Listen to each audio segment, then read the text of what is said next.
sheriff's budget, and that's again, to echo what you've heard from others, we're hearing the same things from our families and from our individuals, that they can tell when somebody responds to a crisis call, whether they're CIT trained or not. And these co-response teams are having an impact on the streets every day. So we fully support the continuation expansion of both these programs, and we look forward to working with you as we continue this budget planning process. Thank you. Thank you, Mr. Kaufman. We will now go to Chelsea Lancaster, to be followed by Adrian Galvin. Ms. Lancaster, when you're ready.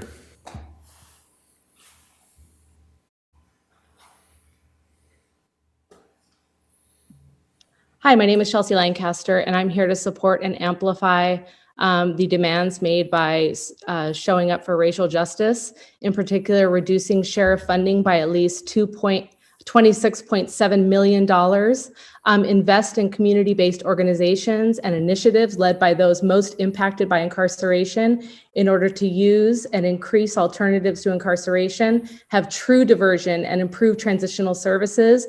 We need to invest in affordable housing initiatives, increase funding for the Public Defender's Office, invest in studying a civilian oversight commission for the sheriff, and increase funding for behavioral wellness.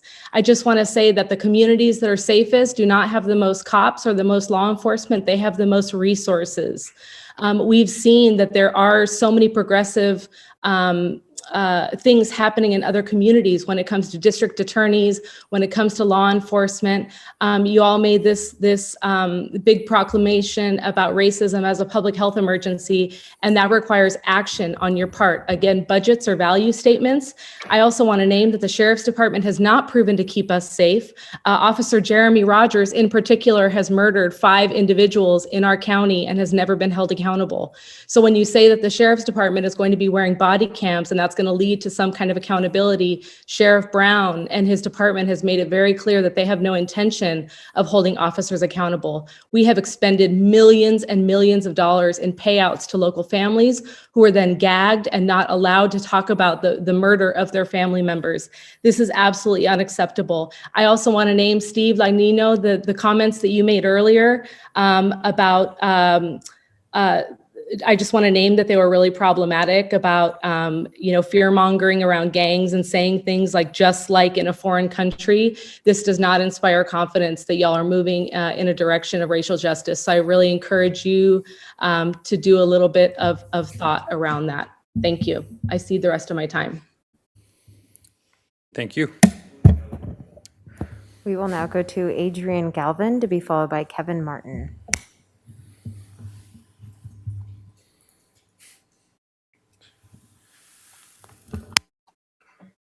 My name is Adrian Galvan. I am the co-chair of the Office of the Public Defender's Racial Justice Committee. Transparency on data collection and data sharing is crucial in being able to identify and focus on where problems exist in our system and how to address them in a meaningful way. In August of 2020, the Community Corrections Partnership Work Group preliminary analysis on racial and ethnic disparities found that Black and Latino people are disproportionately arrested and incarcerated in Santa Barbara County. Last month, a report prepared by the Santa Barbara County Probation Department for the same Community Corrections Partnership found that disparity rates between communities of color and whites exist in decisions about whether to book someone into custody, in decisions about whether someone is placed on pretrial supervision, and disparities in the types of sentences that are handed down to people. What we as public defenders have known anecdotally for some time has finally been proven with data. But where do we go from here? Each custody statistic and conviction data point represents a person who lives in our community, a person with a family. A decision to keep someone in custody often results in lost employment and lost housing. The collateral consequences of a criminal conviction can have lasting effects on a person's ability to obtain higher learning, higher education, income, and other opportunities long after their debt to society has been paid. We cannot go forward with racial equity without addressing the damage that has been done by a system that is racially unequal in treatments and outcomes. Our county needs to address this disparity, and we need to impose preventative measures in order to move the needle towards healing and justice. Doing so will require increased funding for the public defender for arraignment attorneys who can address custodial inequity at the courtroom doors, for the expansion of our holistic advocacy to make people whole after the loss of employment, benefits, and housing after arrest, and for post-conviction resources to ease the burden on those who are ready to positively contribute to our community. The Racial Justice Committee shares in the board's Thank you, commitment Mr. Galvin. to That's your time. transparency, equity, and We will now go to Kevin Martin to be followed by Spencer Brandt.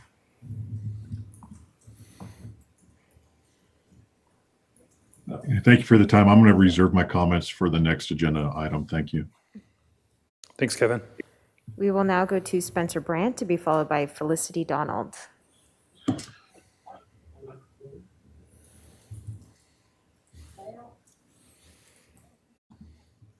Good afternoon, Chair Nelson and Board of Supervisors. I'm Spencer Brandt, the president of the Isla Vista Community Services District, though I'm not speaking on behalf of our board today.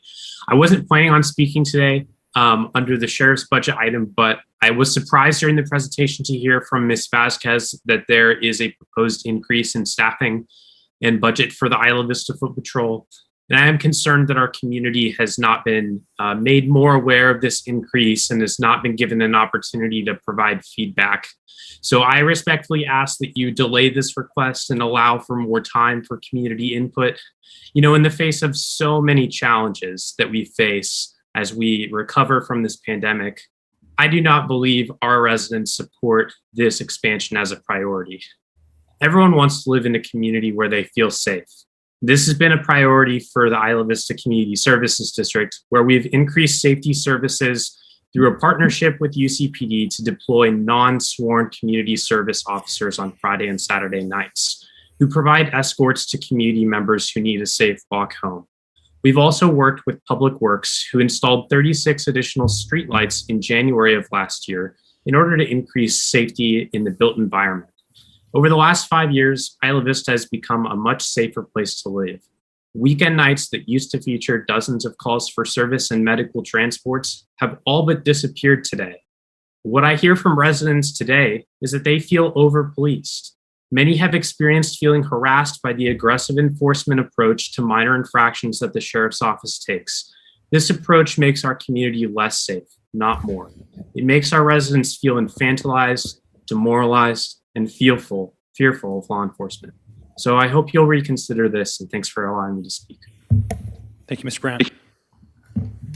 We will now go to Felicity Donald to be followed by Victor Vega, who is our final speaker.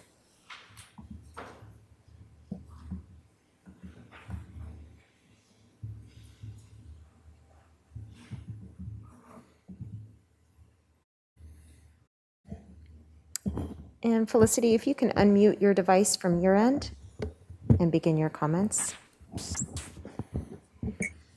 Hello? We can hear you, Ms. Donald. Hello, we can hear Hello? you. We can hear you. Please proceed with your comments. Thank you. Sorry.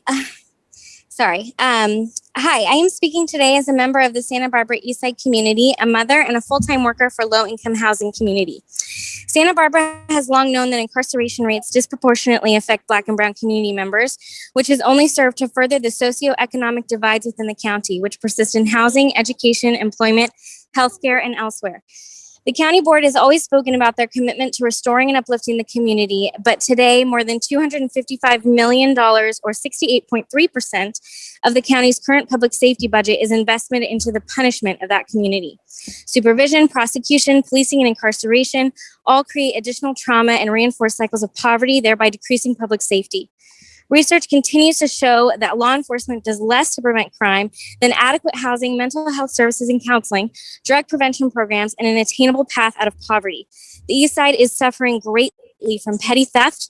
Residents suffer with drug addiction, houselessness, and there's no tangible assistance, just the threat of incarceration, which is not a solution at all.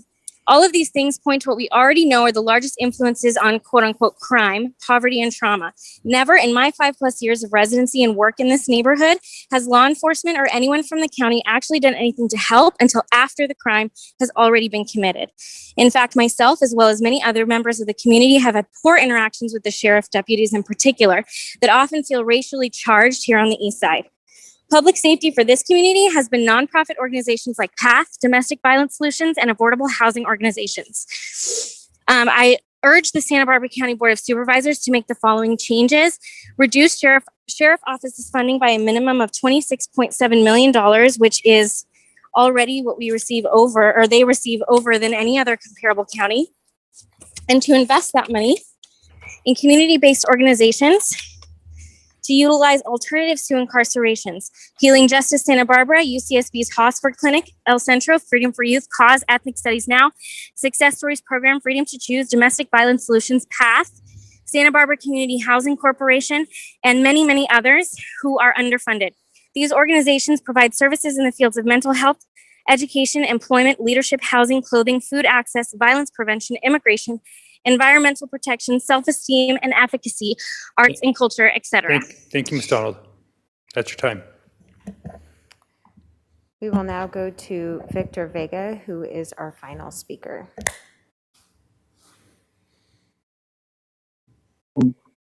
Hi, hello. As a member of Santa Barbara County for 41 years, I spent a lot of time in incarceration. I spent time in the county jail system. And I can honestly say that sitting in that system, my criminal behavior worsened. There was no resources. There was no mental health services. There was no substance use services. And so I just got caught in the cycle. But I didn't have an opportunity to change that behavior because there was no opportunity to change that behavior. And so I was just another statistic in the system. And being in the court system, it was almost a gamble sometimes when you went to court, because for the public defenders, we as being the system knew that the public defenders were overworked, and we would hope and pray that we would get one that would put in that extra effort, knowing that they were overwhelmed.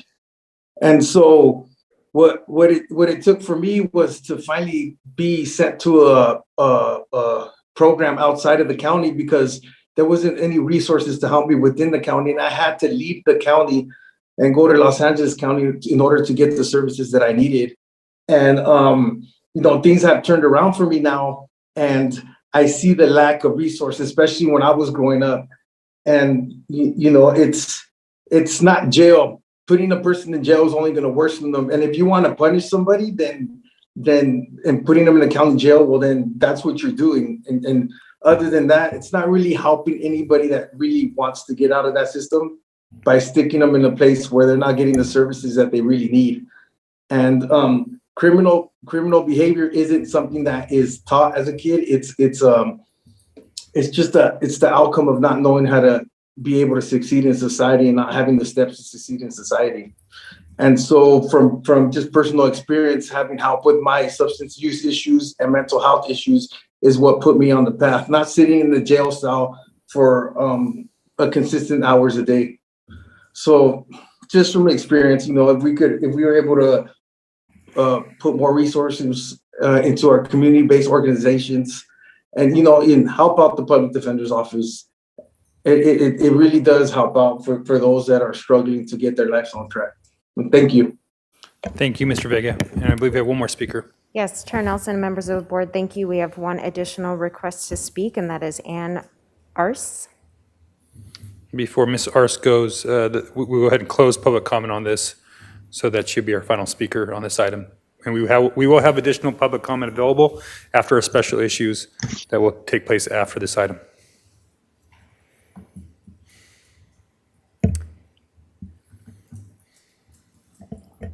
And please proceed with your comments. Thank you. Thank you. I am a Santa Barbara local current student at UCSB, soon to be a civil rights lawyer and system impacted person. I am elevating the demands of SURGE, and I am urging the Santa Barbara County Board of Supervisors to reduce Sheriff's Office funding by a minimum of $26.7 million, reallocate funds to invest in CBOs, initiatives led by those most impacted by incarceration, to use and increase alternatives to incarceration, have true diversion, and improve transitional services, invest in affordable housing initiatives, increase funding for public defender's office, invest in studying a civilian oversight commission for sheriff's office, increase funding for behavioral wellness. This is because the only ones executing Black and Brown communities is a lack of accountability in the city for providing equitable and dignified resources that directly empowers the communities. I have spoken. Thank you, Anna. And that concludes public comment for our public safety departmental budgets. Okay, so with that, unless any of my colleagues have any comments to make before we take a small break before we hit our special issues? Not see anything, we'll go ahead. I'll just put it as a precursor in case folks are, don't know that the next item directly relates to the request, I think, that many of the public have made, which is the looking at both diversion and jail population. Because to me, I do think that it is, we have this unique moment in time where jail population is low, where we should keep it low so that we can stop this unending cycle of having too little funds to truly invest in our communities and in proper public safety because we are putting so much into incarceration. And we have this moment, this chance we may never have again of where the population is low enough that we could reform this and save money. So I guess I want to articulate that I do agree with the request that we should be reducing the sheriff's budget. In my view, though, the best way would be with a partnership where the sheriff comes up with a proper plan to reduce the use of wings or reduce the number of occupied cells in the main jail. And I guess we can get into that more. But I think that's really this board, we could do so much for the benefit of the community if we can partner with the sheriff to actually execute that efficiency, not to mention the fact that maybe we could avoid some of the capital costs that would need to be incurred for the update of the main jail. Thank you, Supervisor Williams. With that, we'll go ahead and take a 5-minute break. And then for the public, we will be back with the 2 special issues, jail population, diversion, and collaborative justice, as well as main jail staffing and facility assessment alternatives. If you're tuning in to hear about policy and executive budgets of the Board of Supervisors, the CEO's office, or county council, that will likely happen on Friday at this point. So it's for the purpose of agenda management. So we'll take a 5-minute break.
Back.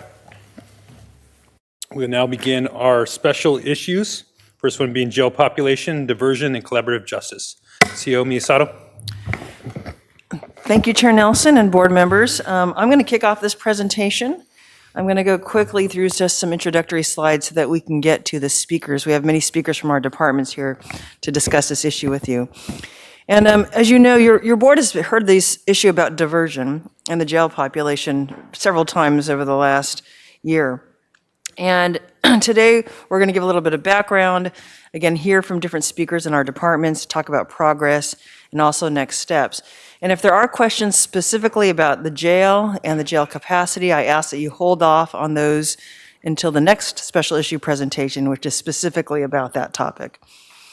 I also want to introduce everyone, that's okay, AJ, everyone to a couple of people one is in my department, Rachel Lippman, who'll be giving a part of the presentation. She's a fiscal and policy analyst, and she is the lead analyst over this functional area. And also Cheryl Ellsworth. Judge Ellsworth is a former presiding judge in Riverside County, and she served with that court since 1996. And we've contracted with her to help us in actions regarding collaborative justice. So when we talk about the different efforts that we've been pursuing collectively, I put in these 4 buckets. One is to improve the overall speed and efficiency and also fairness of the criminal justice system. One is about diverting offenders from jail when safe. And as a subset of that is diverting those with mental illness, and then also reducing recidivism. And so when we talk about these different things, sometimes they fall in different buckets. There's lots of overlap, but those are the things that we've been talking about. And your board has specifically asked about the circle on the right, about diversion. Although there's different kinds of diversion and different definitions, and we're going to get to that. But our criminal justice partners have been working on this even before the pandemic. And this chart just shows you some of the different efforts that have been underway. We've talked about it in different venues, so I'm not going to go over it now. And again, just background leading into the pandemic, your board has talked about diversion and trying to see if we can continue to have a lower jail population while also ensuring public safety. You held hearings in June, July, and December. And actually for the past 2 years, the public safety justice departments have been talking about this and working on actions. And there's different actions we've been taking. The Center for Court Innovation did a strategic planning process with us. You heard about the Criminal Justice and Equity Report that came to your board in June, July, and also in December, and the KPMG reports. And the last time we were at your board, we talked about 15 different strategies that we identified in July, and other criminal justice improvements, focusing on diversion and other strategies to improve the effectiveness of the criminal justice process. Those strategies have been implemented or are in process, or some may not be actually relevant anymore. So the Criminal Justice Planning Group meets regularly, and we discuss and give updates on those initiatives.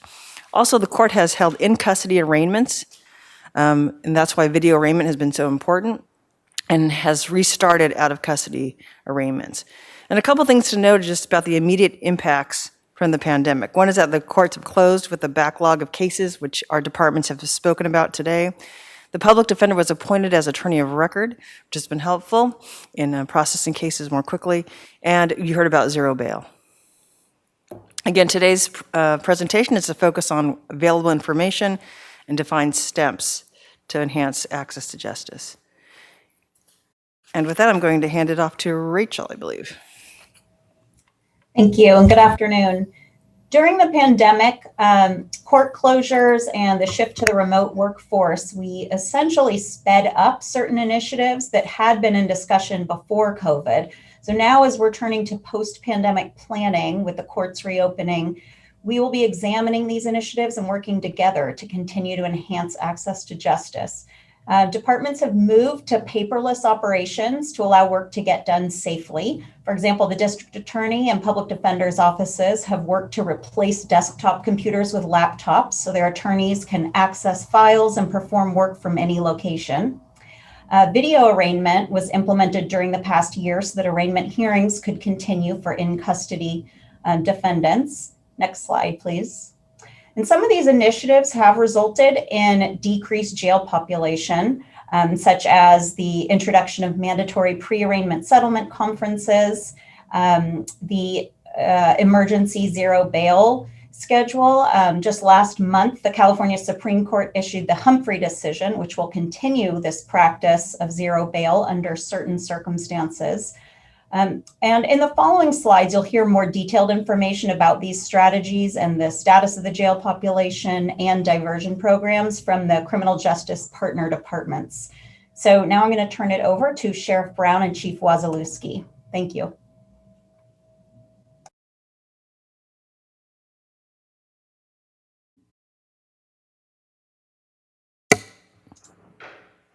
Thank you, Rachel. And again, thank you for Board Supervisors for being here to listen to some of the issues and how we plan to address them.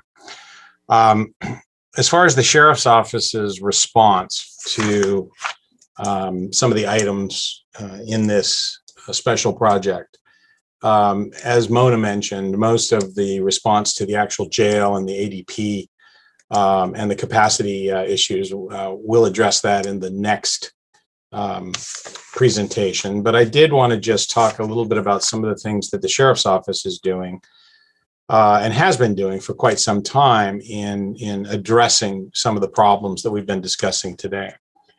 For many years, the Sheriff's Office has been at the forefront of progressive policies and practices in both law enforcement and corrections that are designed to reduce recidivism and to enhance the successful return and reentry of criminal offenders into the community, whether they're released from our jail or whether they're released from the state prison system.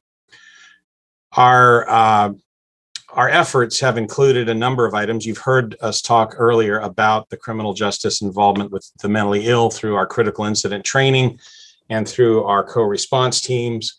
In addition to that, however, we have been preparing inmates for our who are in our custody for return and reentry into the community by reducing recidivism through evidence-based programming, education, and vocational training in our jail. We have been, for many years, supporting parolees who are released from the state prison system and need additional help and support through our day reporting centers, one in the north and one in the south. These centers are overseen by our agency. We have a subcontractor that does a wonderful job working with inmates who need a little extra support and some extra help. Parolees who have been released from prison, but for either because they have been in prison for many, many years or they don't have a good support network, they need a little bit of extra help and effort. And that is done through a grant, a long-term grant with the California Department of Corrections and Rehabilitation. And although most diversion programs are handled and are really based out of other criminal justice partners that really include the district attorney and the probation department, for example, we have a diversion program that we've been involved with for many years with juvenile offenders who are criminal offenders. And that's our partnership with the Council on Alcoholism and Drug Abuse in the teen court program. And this is a program that diverts young people from the formal criminal justice system and exposes them to the court system through a mock trial of peers who actually are involved in working with young people who have committed not so serious offenses, but who need to have some kind of interaction and need to be addressed in terms of what they've done. It's been a hugely successful program from the impact that it's had on young people. And the Sheriff's Office, I'm very proud to say, is the organization, the criminal justice law enforcement organization that has referred more people into this program than any other law enforcement agency in our county. We've also gone a long way to do other things that I could talk about. One would be in terms of our adopting use of force policies that recognize the sanctity of human life, the importance of de-escalation wherever possible, and that articulate the duty of a deputy or a custody deputy to intervene if there is an excessive or unnecessary use of force in their presence. These policies were not something that happened because of what happened to George Floyd. These are policies that we have had for many, many years in the sheriff's office. With respect to the jail, and as I said, I'll reserve most of my comments for the next presentation. But I think it's important for everyone to understand that the sheriff's office, although we operate the jail is not exclusively for the use of sheriff's deputies. The jail is for the use of all law enforcement agencies that operate within Santa Barbara County. And that includes the police departments in Santa Barbara, in Santa Maria, in Lompoc, in Guadalupe, the UC Police Department, the Allen Hancock Police Department, as well as all of the state agencies that operate in our county, such as the Highway Patrol and Fish and Wildlife and others. And of course, our probation department, when they make arrests and need to book someone into jail, they utilize our facility as well. So the intake of inmates who come into the prison and into the jail system, rather, is not controlled by the sheriff's office. It is a product of a collective group of law enforcement agencies that make arrests for crimes that occur in their communities, and then rely on the jail to book those inmates into those suspects into our jail, where they become inmates. The COVID pandemic provided us with an opportunity. It was not a planned opportunity. It was an emergency response to the pandemic that got us to reduce our population significantly. We are the largest congregate living facility in the county outside of the federal prison in Lompoc. And it was necessary for us to reduce our capacity so that we could spread inmates out and aggressively and positively work against the COVID pandemic and the virus, and make sure that we didn't have a worse problem than we did. We did have 2 outbreaks, but those outbreaks were contained as a result of some aggressive efforts that we took, including frequent staffing, frequent testing of staff and of inmates as well. The whole notion of the jail and its impact with the criminal justice system, it is just that. It is one element of a system. And it's important that we have an adequately staffed and an adequately a jail that has adequate capacity that's available for the needs that we have in our community. And of course, there's a lot of discussion about what's an appropriate level of that capacity and of that staffing. I just want to leave you with the thought that it is inherently important for community, and no matter what it has, whether the institution is educational, whether it is medical, like a hospital, or a jail, that it have adequate capacity to deal with situations that occur in the community, whether that be the outbreak of an illness, whether that be an increased number of people that are requiring education, or whether in the case of the jail that it may need to respond to surges in arrests and in incarceration requirements when crime is up or going up. And crime, as you've heard me say before, is like a roller coaster. It goes up and it goes down, and presently is going up. We'll have some more to talk about that in the later presentation, and some of the reasons why I think it's very important that we recognize that we have adequate capacity as part of this overall criminal justice system. Sheriff Brown. Thank you, Sheriff Brown. CEO Miyasada. No, I just wanted to say thank you, Sheriff Brown. I think we are getting into a little bit of the discussion of the next issue. And so I just wanted to introduce that we have Chief Heitman next to talk about diversion and give a description of diversion, because we're using the term in different ways. Chief Heitman? Thank you. Thank you. Chair Nelson and Supervisors. Criminal justice is beginning to shift to a public health framework, focusing on broad-based systemic intervention and using the minimum amount of supervision and sanctions, accountability, services, and resources necessary to achieve the intended result. Diversion uses a public health lens, prioritizing prevention, intervention, treatment, and healing. Similar to a triage nurse, you determine who needs care and what level of care. You reserve the highest level of intervention and treatment for those with the highest needs and risk factors. Successfully delivered, diversion programs can save money and improve the quality of life for the perpetrators and the victims. Diversion opportunities can be considered as a part of a continuum or a level of care model. What many refer to as true diversion is what happens prior to an arrest. A police officer or a deputy decides to issue a warning rather than arresting. If you've ever been pulled over and warned about speeding without getting a ticket, congratulations, you have received the benefit of diversion. For many low-level offenses, officers exercise their discretion to divert someone away from the criminal justice system. This can involve a warning or a more structured program operated under the police agency's discretion, similar to what we have available for our youthful offenders. This level of diversion should be utilized for those at the lowest risk to the community, as well as the least serious offenses. Next, you have pre-filing diversion. The Goleta Neighborhood Court Pilot is intended to be a pre-filing option, and portions of Credo 47 and the District Attorney's Misdemeanor Diversion Program are pre-filing diversion programs.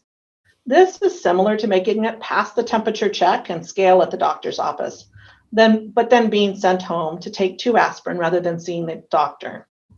The individual is avoiding court appearances and the implication of a criminal record. The discretion rests with the district attorney's office for this level of diversion. And as mentioned by DA Dudley earlier today, this may be an opportunity for probation and the DA to collaborate with a focus on felony offenders. Next is pre-plea or pre-conviction diversion. We've made it into the doctor's exam room now. A complaint has been filed in criminal court, but the individual is given an opportunity to complete a diversion program in lieu of conviction. Examples of this are veterans diversion, misdemeanor court diversion, and AB 1810 mental health diversion. In general, discretion for post-filing pre-conviction diversion rests with the court, although for felonies, the district attorney's concurrence is often necessary. The individual benefits by avoiding a conviction, but there may be other impacts such as lost wages, attorney's fees, child custody implications, and so forth. Next are post-conviction diversion programs, such as mental health treatment court, post-plea drug court, veterans treatment court, and those supervised under Prop 36. Discretion can be established through locally negotiated agreements or based on statutory eligibility. If done correctly, these should be reserved for individuals at higher risk and need levels. They are more intensive interventions and tend to be more costly as a result. We've made it past the exam room and now we're getting more intensive care. These individuals are convicted, but they often have an opportunity to have the case dismissed or expunged after the fact so as to avoid some of the implications of a criminal record. The last category, jail diversion, is not part of the continuum, but is rather addressing the use of resources, specifically incarceration. An unintended consequence of incarceration is the destabilization of natural supports in the community, such as housing and employment, both factors related with recidivism risk. Jail diversion could be the in-home healthcare provider option. It meets the individual's needs while avoiding the high cost of a hospital stay. Jail diversion is not necessarily an off-ramp from the justice system, but an opportunity to remain in the community rather than in jail. This can be a pre-arrest option where a citation is issued rather than arrest occurring. There's still an expectation of criminal justice action, but a jail booking is not initiated. This can also be a post-booking option where the individual is released on their own recognizance or OR, or on a pre-trial release program while they continue to go to court. It can also occur after sentencing, often referred to as alternative sentencing. These individuals have already been convicted and sentenced to jail, but are allowed to serve their sentence in the community while on some type of house arrest or work furlough program. No one type of diversion is right for everyone, and in fact, not everyone is appropriate for diversion. Probation by design is a diversion program as well. Felony probation is considered diversion from prison, but not everyone requires that level of intervention. The use of risk need tools can help ensure individuals are placed in the right type of diversion with the right intensity of services. All diversion options should incorporate restorative justice concepts so that we are addressing any harm done. Diversion can avoid a protracted court process and ensure treatment is delivered sooner. It can allow for trauma-informed care while building up the individual's protective factors, which in turn benefits our community. Our community's interests are served best by a public health model where the level of diversion or intervention is based on risk and needs, and our investments in prevention and early intervention are the greatest. As we continue our diversion work, it will be important to develop data sets for each type of diversion so that we can ensure our resources are appropriately focused. Thank you.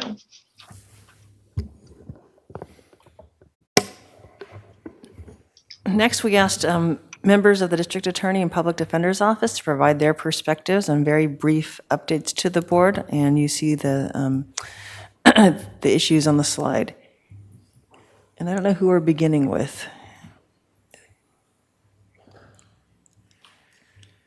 I believe the district attorney, CEO Miyasada, and Chair Nelson, members of the board, I'm just going to briefly introduce the team that will be presenting.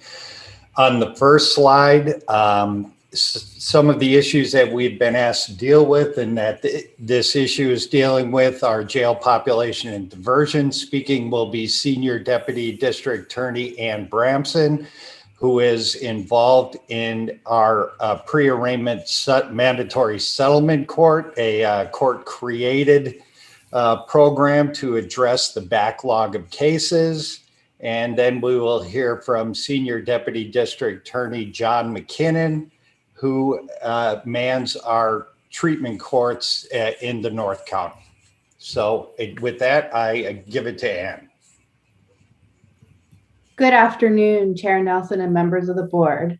I'm going to tell you a little bit about the pre-arraignment settlement court that I'm running in the North County.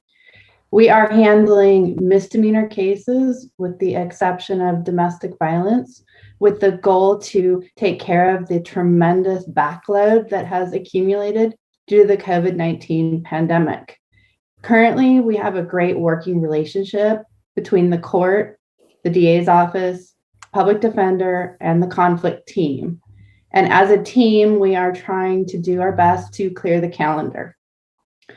I am carefully balancing the issues of public safety with the need to move the mountain of cases forward and off of the docket. Currently, the only charges that I am making offers that include actual jail time on are third-time DUI offenders.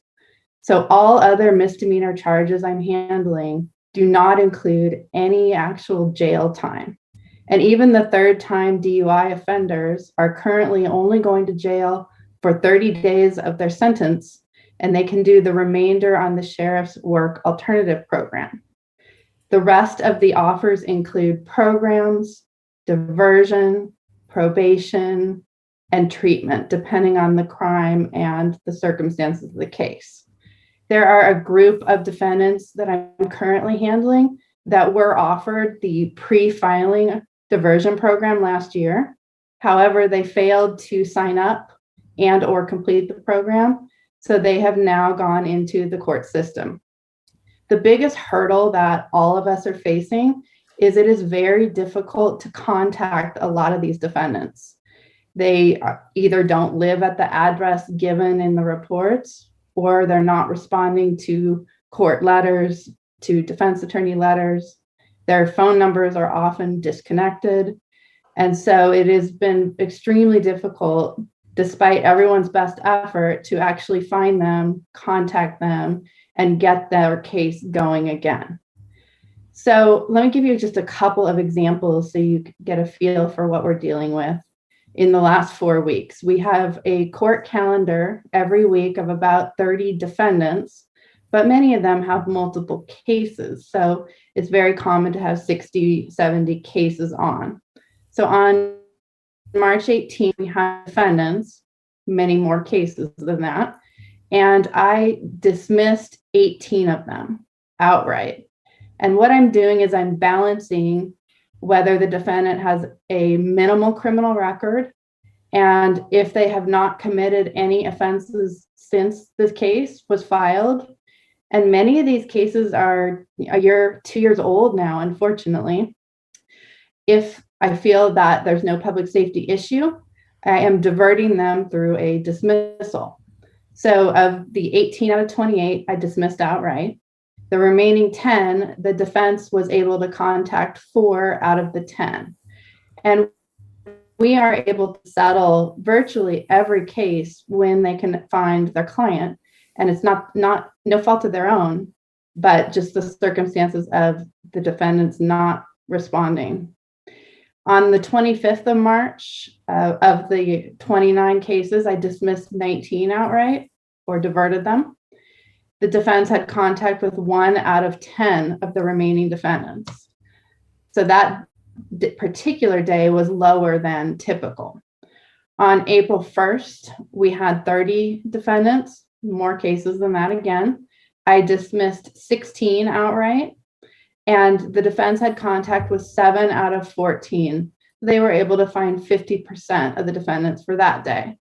And then finally, last week, we had our first heavily calendared DUI day. The court is picking the cases, and they did a lot of DUIs. So my dismissal or diversion rate was very low. I only dismissed 2 out of 28 that were not DUIs. And the defense had a much higher success rate in contacting defendants of 13 of 26. So again, about 50%. So hopefully moving forward, at least on the DUI offenders, we will have more of them readily available and be able to settle the cases and hopefully clear the calendar. Thank you.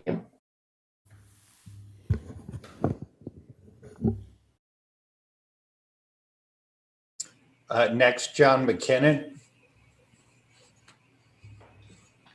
Good afternoon, Council. I'm a senior deputy district attorney. I've been assigned to the Santa Maria Treatment Court for about the last 7 years. The goal of the treatment courts is to try to identify defendants who are both in as well as out of custody as soon as possible and get them out of the standard criminal procedure track and over to the treatment courts where they can be essentially screened for eligibility, screened for need, and then placed into either a mental health or a drug addiction, substance abuse program. We typically handle the calendar by days of the week. On Wednesday is our traditional substance abuse treatment court, as well as the Prop 36 drug treatment program. The SATC, Substance Abuse Treatment Court, includes both a pre-plea diversion program where individuals do not have to enter a guilty plea. They can complete the drug treatment program, which allows them to keep their record clean. If they are successful in completing the drug treatment program, the complaint charges are dismissed and they have never suffered a conviction. We also have a post-plea program, which is simply a type of probation, again, where if they complete the treatment program successfully, they can have their probation terminated early and they can have the criminal charges expunged off their record. One of the things that we do is to complete a risk assessment. We want to determine whether or not they are at low, medium, or high risk to reoffend criminally. And then we also do a needs assessment, trying to determine what sort of substance abuse needs do they have. And depending on where they lie after that assessment and screening, it determines whether or not they're going to be in an intensive outpatient program with supervision from the probation department, or is it someone who's low need, low risk, who we simply can have undergo random drug testing and without the need of doing any sort of counseling for them. We also have our Prop 36 program, which is statutory as provided by the state. Again, if they complete a 6-month drug treatment program for their simple drug possession or drug under the influence charge, they can have the charges expunged from their record upon completion of the drug treatment program. We do have 3 main drug treatment providers in North County: Good Samaritan Shelter, which includes Recovery Point, TC House, Project Preemie, the Detox, and the shelter. They also provide drug treatment program at the shelter campus itself. Coast Valley Treatment Center, which is located in both Santa Maria and Lompoc, which also runs a men's home, a farm just outside of Lompoc, as well as LAGS, which also provides for drug treatment programming as well as mental health, which I'll talk about in a moment. All of these programs do provide for Spanish language counselors, and they have both daytime and evening groups to accommodate those who work during the day so that they can attend in the evening. On Thursday is our mental health day. We have both an IST calendar, IST meaning incompetent to stand trial, those people who are mentally not capable of standing trial or facing criminal proceedings. So we monitor how they're doing at the state hospital. One of the goals as to help with overcrowding at the jail is we try to closely monitor their transportation from the jail to a state hospital. That many times the state hospital can be rather slow in picking them up and taking them. So we have done orders to show cause against the Department of State Hospitals so that we can ensure that they are hopefully quickly taken from the county jail to the state hospitals where they can receive competency training. We also have the mental health diversion program. If they are granted diversion over in the trial courts, they are then sent to Department 5, the treatment court, where we try to monitor how they're doing their diversion program. We try to have them in court enough that we know how they're doing. Are they proceeding? And if they're not, and we've had a number of defendants who have been granted mental health diversion, if they don't make an effort, if they're not in compliance, and we certainly want to give them every opportunity, but we have had to remove some individuals and send them back to the criminal courts for non-compliance with their mental health diversion plan. We also have our dual diagnosis program for those individuals who have both a mental health and a drug substance abuse program, as well as our straight mental health treatment court. And we collaborate with Behavioral Wellness for eligibility and services with Justice Alliance. And these defendants, again, are placed either with Coast Valley, Good Sam, Recovery Point, or LAGS for their treatment program. Again, each one of these programs have day and evening programs, as well as Spanish language counselors for Spanish speaking individuals. And then every other Friday is our Veterans Treatment Court. We have also the statutory program of military diversion. Those who have been in active duty and because of their service have suffered PTSD, substance abuse, traumatic brain injury, sexual assault, or other mental illness, they can be diverted on misdemeanors per state law. And again, a contract, an agreement is signed where the defendant will complete a program, has always just maintained a not guilty plea, and upon completion of that diversion program, all charges are dismissed and there is no conviction on the record. Again, we use substance abuse programs that I previously mentioned, as well as if they are eligible for VA services, we are able to refer them down to Los Angeles for residential treatment programs, as well as detox locally, as the VA has a contract with the Good Samaritan Shelter and their detox facility. We also collaborate with the local VA, and we do have an assigned VA justice liaison, social worker who assists us there in court when we have our Veterans Treatment Court program. Then, of course, we do have our traditional full probation Veterans Treatment Court, where they are on probation, and upon completion of their probation, the court will consider on a case-by-case basis, looking at the crime, looking at the history, whether or not to either reduce charges or to terminate probation early, but that's done on a case-by-case basis after discussion with the entire team and a decision made by the court. We also have a veterans housing representative from the VA, and we also work with a number of nonprofit housing organizations to make sure that our veterans are housed. On all these programs, in order to graduate, they are required to pay the restitution if there is restitution owing to a victim. If they do not pay the restitution, they are not allowed to graduate, and they are to remain on probation until that restitution is paid. And we try to set up budget plans with them so that they can as well as pay off that restitution that may be owing. Through all these alphabet programs, our ultimate goal is to try to identify defendants early on in the criminal process who qualify under our guidelines to be diverted out of the standard criminal justice system and into our therapeutic system with supervision, as well as rewards upon their completion of our therapeutic treatment court program. Thank you very much. Those were wonderful presentations, Ms. Ransom and Mr. McKinnon. Now, the public defender.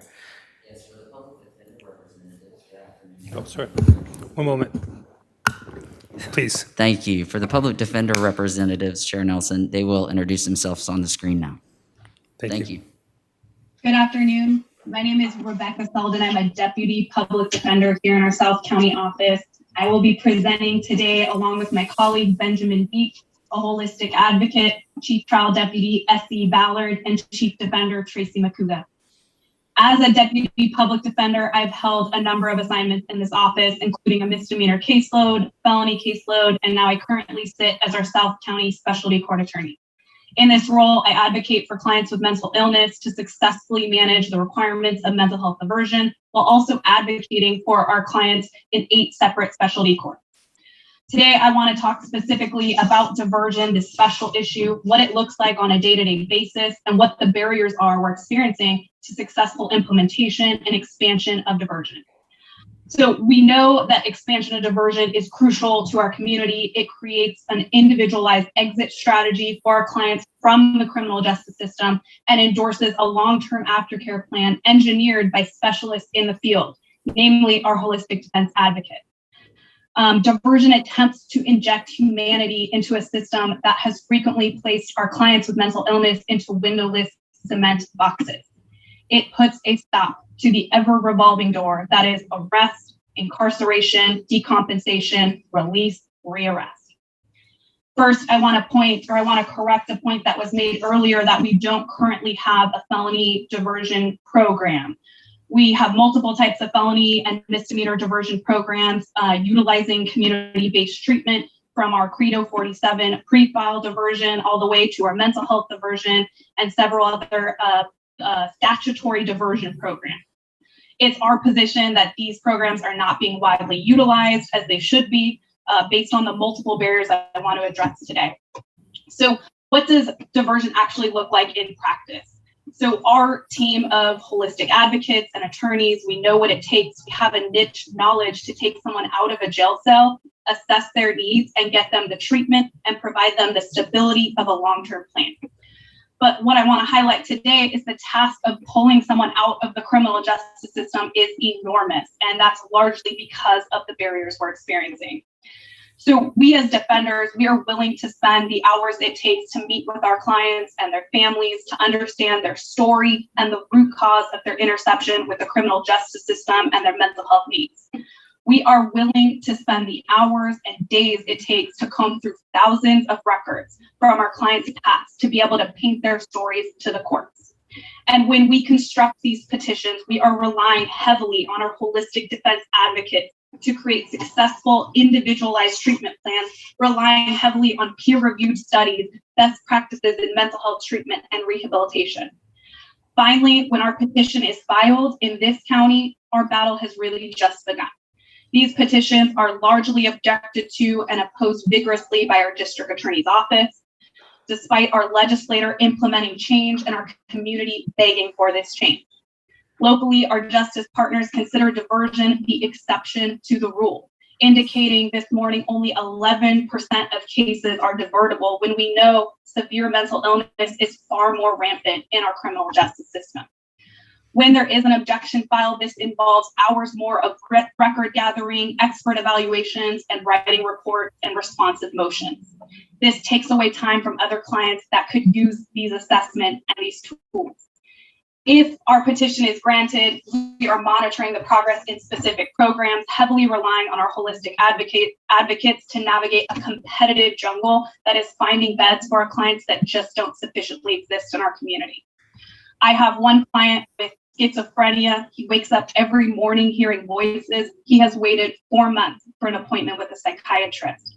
I have another client who relapsed out of a program here in Santa Barbara. He had to live on the streets for 2 months awaiting his Medi-Cal to transfer out of county because a program was available in San Diego and not in Santa Barbara. If someone relapses, transfers programs, and cannot find an adequate replacement program, which we know are lacking locally, the courts look at this as a failure and terminate someone for what researchers consider a normal part of recovery. This termination sets them back at square one, facing a trial on now 2-year-old charges and filling our already backlogged courtrooms with someone we know still desperately needs mental health treatment. I am deeply committed to this work. Myself and my defender colleagues, we live and we breathe advocating for our clients with mental illness to not be placed in boxes. Each and every one of our clients deserve the work it takes to understand what caused them to be intercepted by the criminal justice system and find them a safe way out of that revolving door. We are ethically required to pursue this for each of our clients, but it is unrealistic to put this expectation on one attorney and one holistic defense practitioner. Currently, the public defender employs only 3 holistic full-time petitioners. I currently have 312 clients, just myself alone. So put simply, we are stretched thin. With this staffing, only a small portion of our clients can receive the support of a holistic advocate, but every client would benefit from this holistic advocate, and they should have that assistance in helping them navigate and finding treatment and combating homelessness. This, of course, will enhance the lives of our clients while also enhancing public safety. Lastly, how do we lessen this burden? Well, we need our justice partners to accept and understand that diversion is not limited to the rare case, but should be explored and discussed for every one of our mentally ill clients. Whether our clients are sent to jail or prison or diverted, at some point they will return to this community, and we need to ask ourselves, what tools do we want our community members to possess when they re-enter?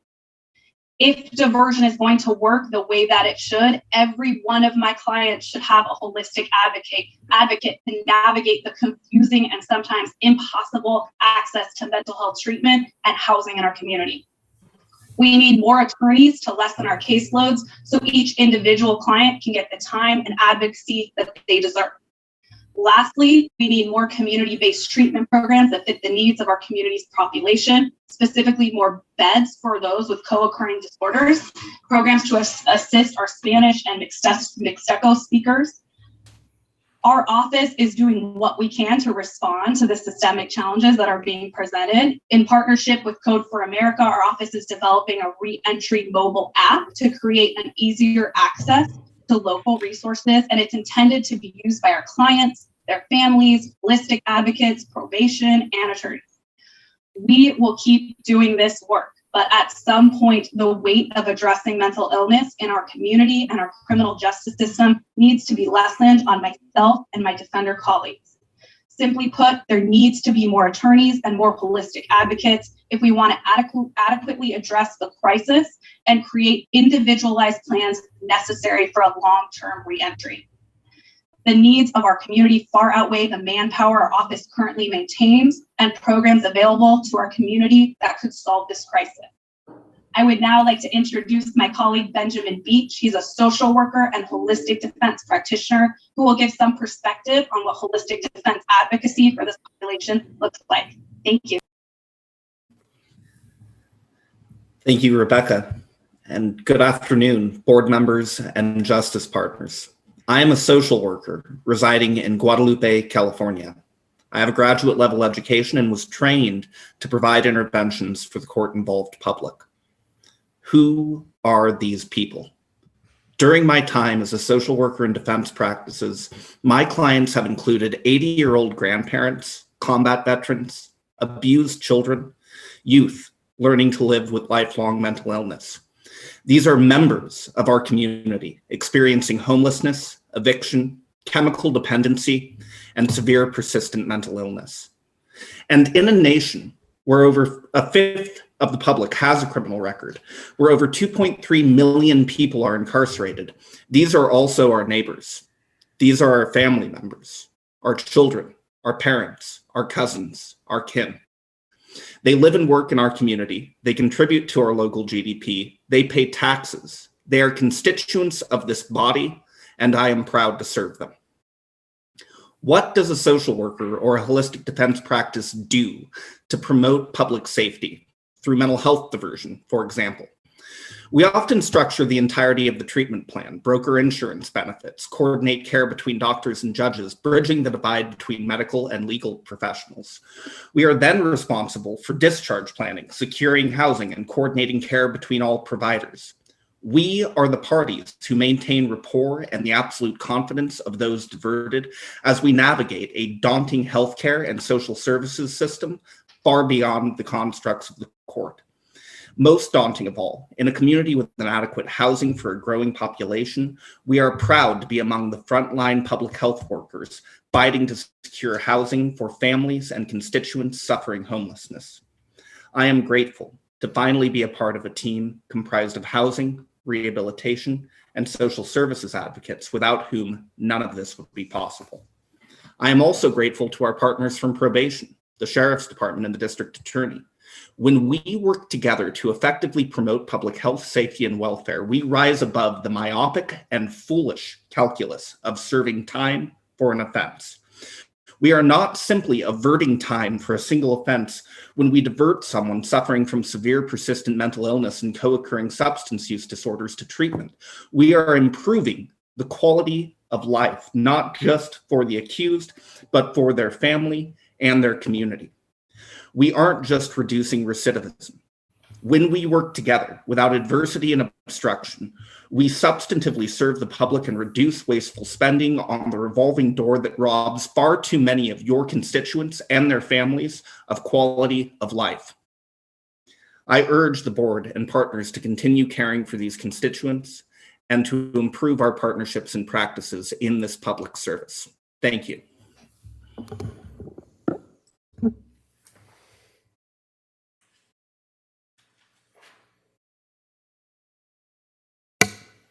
Next slide. Thank you. Now we have members of leadership from the District Attorney's Office. I believe Mr. Savanok and Mr. Ballard will be speaking from the Public Defender's Office. Thank you, CEO Miyasato and Chair Nelson, members of the board. At this point, I'm going to present a little snapshot of what our numbers looked like. And we used last year as an example. The one number to begin with that I don't want this to be confused. I know there was discussion earlier about the 49% number. That 49% had to do with the backlog of cases only from March until July of last year. And that was largely, if not exclusively, misdemeanors. The numbers I'm talking about today will be an overall snapshot of what occurred in 2020. Last year in 2020, 6,174 cases, or 43% of all the cases, all the requests for filing submitted to the DA's office were off-ramped from the criminal justice system prior to filing. That is, they were rejected, infracted, or referred for some type of pre-filing diversion. Of the 8,297 cases filed in 2020, 22%, or 1,825 cases, were diverted from the criminal justice system post-filing. That is, they were either referred for some type of alternate program, diversion, off-ramp, whatever you want to call it, or they were dismissed. In 2020, 55% of the total cases presented for filing were removed from traditional criminal justice. That is, they were rejected, infracted, referred for diversion pre-filing, or referred for diversion post-filing, or dismissed. In 2020, there were 247 cases that were sent to our mental health treatment programs. MHTC, mental health diversion, or the DDX program. A significantly larger number of cases than even came into our office ended up in the Credo 47 program, but I will leave that for the public defender to discuss. There was a question about how many DA diversions occurred. 779 cases were submitted to our misdemeanor diversion program. And there were 482 collaborative court referrals that required the DA to participate and generally to agree to those referrals. So that is 1,261 total cases were referred to diversion programs by the DA. And that includes our misdemeanor diversion program, our collaborative treatment courts, and various other mental health and other programs. So in these total statistics, unlike some of the backlog that we've been dealing with, deal with all cases. So these percentages cover felonies and misdemeanors. So with that, I will turn the mic over to Chief Trial Deputy S.E. Ballard.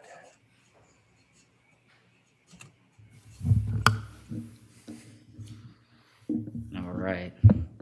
Good afternoon, Chair Nelson, members of the board. Perhaps I should say good evening. If we're not careful, it's going to be good morning. Thank you for having us here today. I'm going to talk specifically just about 4 types of diversion, and to be very clear, they're all pre-plea or pre-arraignment. So currently here at the Public Defender's Office, we're actively screening clients for multiple types of diversion. The first is a pre-arraignment diversion, commonly called Credo. The second, a pre-plea diversion for felony clients that are currently incompetent to stand trial. Another one is a pre-plea diversion for those with a mental health diagnosis, commonly called MHD. And lastly, this is a newly enacted statutory diversion, commonly called judge's diversion for misdemeanor cases. Just a broad overall breakdown of where we're at right now. In the last year, we've screened 39 clients for the Credo program. That's the pre-arraignment. We currently have 9 clients actively diverted through that program and programming in the community. For our pre-plea felony diversion for our incompetent to stand trial clients, we have 6 of those actively diverted and programming in the community. We have 11 clients pending for the new judge's diversion, and hopefully all of those will go through and they'll be in our community. And then lastly, to talk very briefly about the mental health diversion, we have 62 clients. Many of them have multiple cases, and they're in various stages of the proceeding, some pending a grant, some already in the community serving with their diversion. For our clients that suffer from mental health and substance abuse issues, pre-plea diversion is an undeniable step in the right direction. But it should only be the first step, the very first step in broadening our use of diversion. To truly move our community forward, we must put on a wider lens. A lens to look at how diversion can be used to rehabilitate low-level offenders in our communities and keep them away from the criminal justice system. A vast array of misdemeanor cases should never see the inside of a courtroom. These are cases such as simple possession, public intoxication, minor vandalism, trespassing, and the like can and should be diverted. Victims of these cases can be made whole without the involvement of the court. Clients can get back on track through community-based programming and paying restitution. The court need not be the only venue through which we can aid those in our community to right their own ship when they veer off course. Diversion is public safety. Diversion is public safety, and we are on the precipice of being able to utilize this tool in a powerful way by applying it to the backlog of cases awaiting justice. The time to act as partners in justice is right now. I want to thank you so much for your time and so much for listening. Thank you. Thank you, Essie. Supervisors, now we have the next slide. And these were, these will be questions to our district attorney who is on Zoom and our public defender who's in the room. And I don't believe who's starting. I think the public defender is starting first.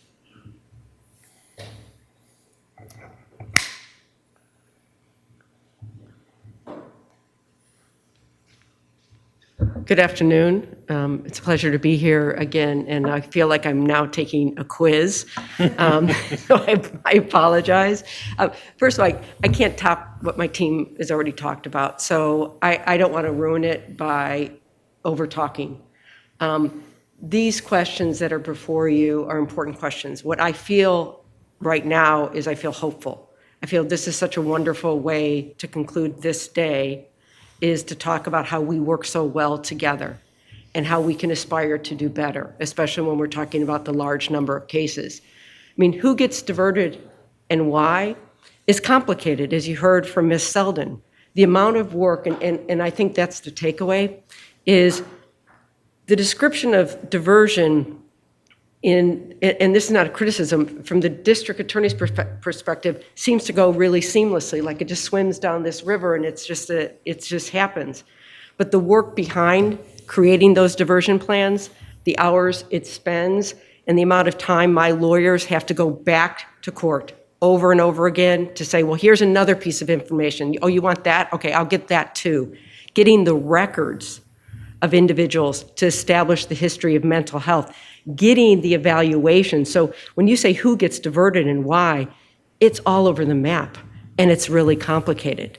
And oftentimes, as has been pointed out in Chief Heitman's presentation, the district attorneys, they're the gatekeeper. At the end of the day, they're the gatekeeper. We're going forward with information, and they're making that gatekeeping decision whether someone goes on or not. And the impact, when you talk about the jail population, the impact when you talk about what we're trying to do is many of those individuals are sitting in jail while this process is going on and on and on and on. So that's not a probably satisfying answer, but that's a true answer. The process has already been explained by Ms. Selden and our extraordinary advocate, Benjamin Beach, who really does, if he would have talked more, he would tell you that it takes about 10 to 12 hours of his work alone to put together these petitions and social histories to present to the judge. If you go into our courtrooms, into Zoom hearings, you will often see Benjamin or Erica, our social workers, presenting to judicial officers and making the case and saying, listen, here's what I know about Mr. Smith. And again, 10, 12 hours plus court time. What are we going to do over the next 60 days? Well, gosh darn it, we're going to do the same thing we've been doing since this started.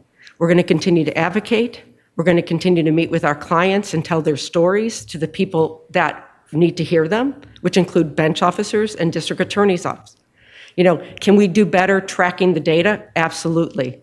It was a task for us to get some of the data points that we have. And the impact of COVID really showed us that we have to do better on the data front. What would I request the other stakeholders do? Well, I think agree more. I think what you heard here is folks saying, listen, it shouldn't be the exception. When you consider the large number of misdemeanor cases, not the backlog, but overall in our justice system, every year there's more misdemeanor cases for nonviolent offenses than other offenses. We should be diverting a lot more human beings out of the criminal justice system. The backlog is simply another issue. And so I would ask people to, agree a little bit more on this issue. I would also ask people to be a little quicker and helping making these decisions and not allow people languishing in jail. And I would ask each of you to listen to what the community said today about expanding community-based services for the population we're serving, because what Ms. Selden said about a client sleeping on the street for a couple months and what you heard here today is not the exception. That's a common story, and it can't go on. If we want people diverted, we have to have places to divert them to and support them. But again, thank you, and I'll turn it over to my colleague, Joyce Dudley. Thank you, Tracy.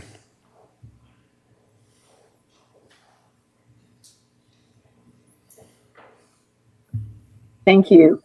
Good evening, supervisors. Thank you again for your engagement in this significant, critical criminal and social justice issue. Special thanks to our Chief Probation Officer, Tanya Heitman. She knocked it out of the park with her brilliant opening comments. I just thought they were just tremendous, and I think it put diversion in the perspective that I've been trying to put it in. So thank you, Tanya. Special thanks also, my deepest appreciation to Senior DDAs Ann Bramson and John McKinnon, as well as Chief John Savanach, who all perfectly represented the goals of my office. They did it. There are lots of preconceived notions about what your district attorney's office does and doesn't do. You heard what it is they are doing. And thank you, too, for all those who spoke from the Public Defender's Office. The DA and probation chief are no longer the sole keepers and the sole gatekeepers of our diversion programs. Our judges are now frequently the gatekeepers as well. And as I mentioned this morning, your district attorney's office is committed to diverting individuals from the criminal justice system wherever and whenever appropriate, while also remaining committed to ensuring public safety and justice for all.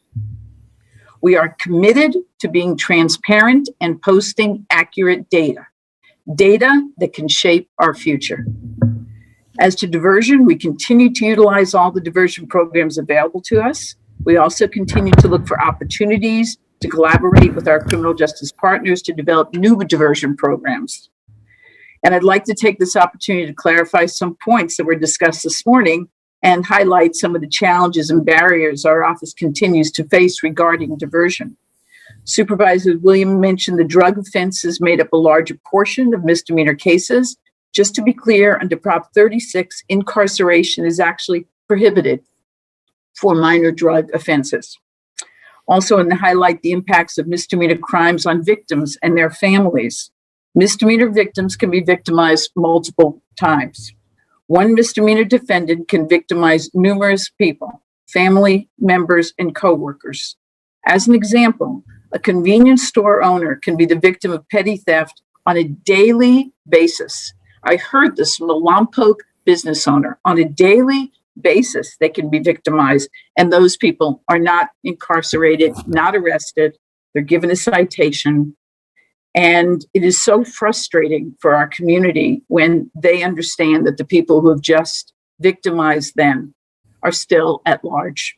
But it's a part of what our criminal justice system is trying to do. We want to stop the conveyor belt that was talked about this morning. But at the same time, we have to hold people accountable for their behaviors. They're victimizing our family, our neighbors, and our coworkers. As for reason, I don't think we should minimize the impacts of misdemeanors on our victims, their family, and our community. And the following are barriers and challenges that our office faces. Some barriers to diversion can be legal.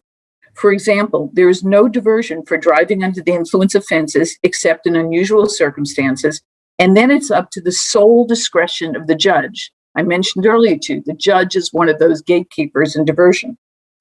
Out of the pool of misdemeanor cases available for diversion, some are on probation for a much more serious offense, which makes them ineligible for diversion on the new offense. And the statute prohibits domestic violence diversion and requires booking upon arrest to keep the families and individuals safe.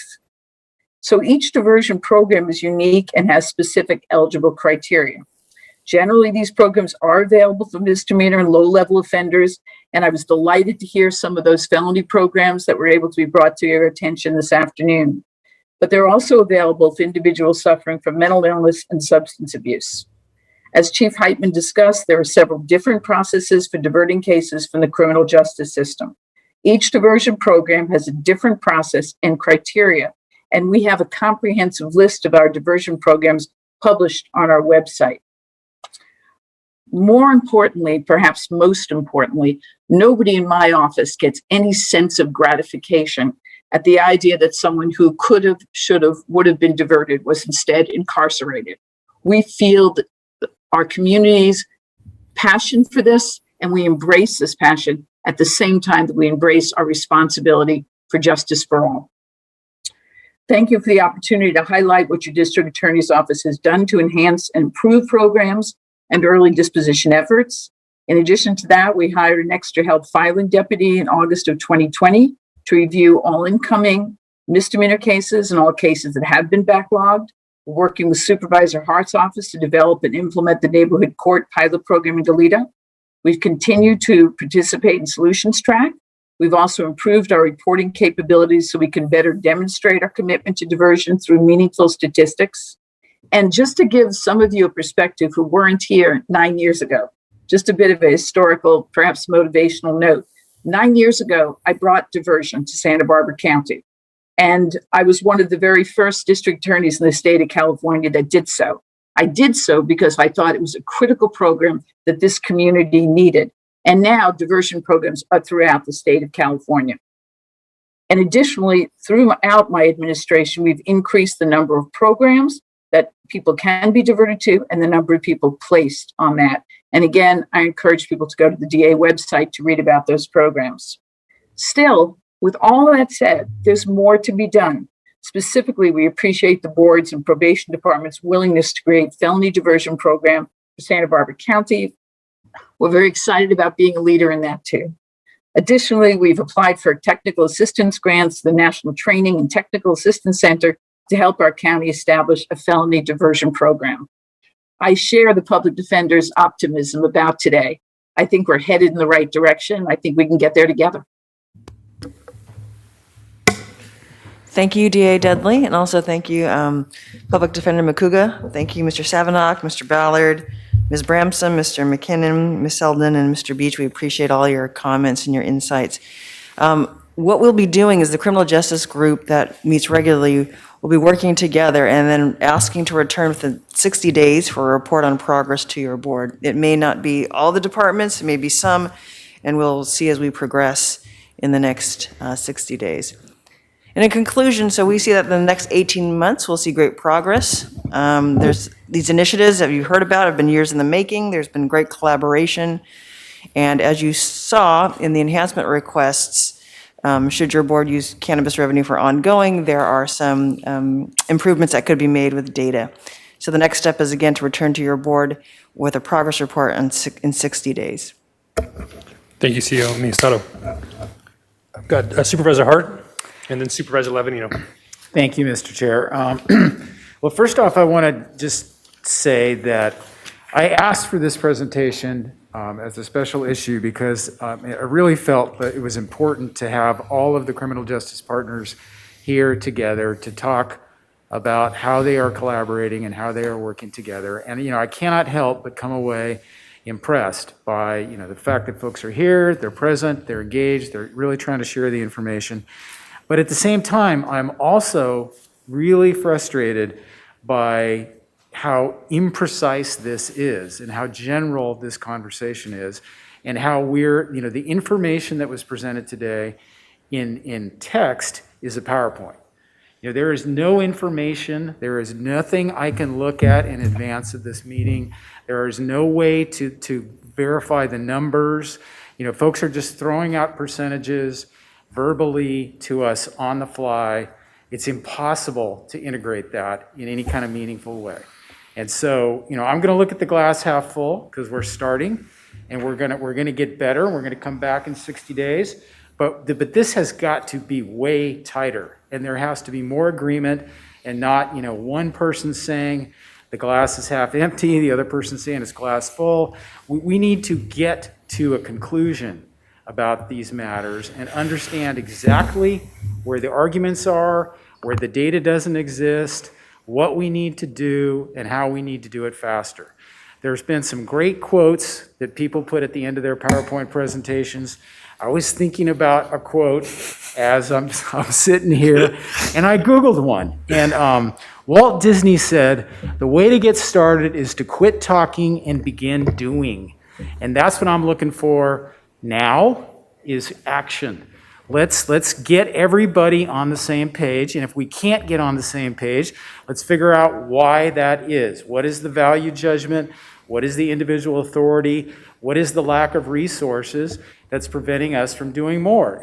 I hear every single person making this presentation saying, you know, they're proud of the work they're doing collaboratively. I am too, but they're also saying we can do more. Well, why aren't we doing more?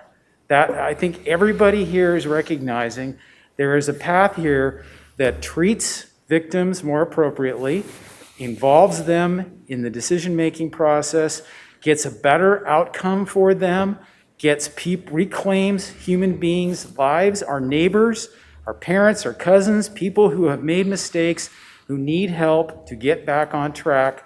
We need to provide them those services. What are we not funding that we need to fund? What are the gaps in the community nonprofit service delivery systems that don't get people the help? How come half the people in the system are gone and we don't know where they are? Are they homeless? Are they afraid of the criminal justice system? Have they moved away? You know, why don't we have resources to be able to give people help when they get into this system so that they don't disappear and then don't show up for their criminal proceedings and then get back in the revolving door? You know, these things are so fundamentally off. I really can't speak more passionately than that, and I probably should just stop. Thank you, Supervisor Hart. Supervisor Lavanino. Well, let me translate for those at home that don't know Supervisor Hart that well. That was him standing on top of the dais, very, very frustrated. And I appreciate your passion, but I'm with you on that. What I'm looking at, because I am the eternal optimist here, is that I saw the people that are on this presentation. If anybody questions the value of government employees, go back and watch this little last hour. This is the best and the brightest, no matter what side, whether it was the DA's office, whether it was the public defender's office, the passion that people have for their jobs. This isn't just clocking in and clocking out. You can tell people are living this. They're married to it. They are entrenched in this. And so that's why I'm positive that we are gonna get there. And maybe some of it's on us that we're not even sure what questions to ask at this point, and trying to get really into the meat and potatoes of maybe it's not translating down the line that we want to see actual numbers. We want to see actual cases like, okay, what happened here? What's going on with this? What's happening with that? Give us a breakdown of how this all works.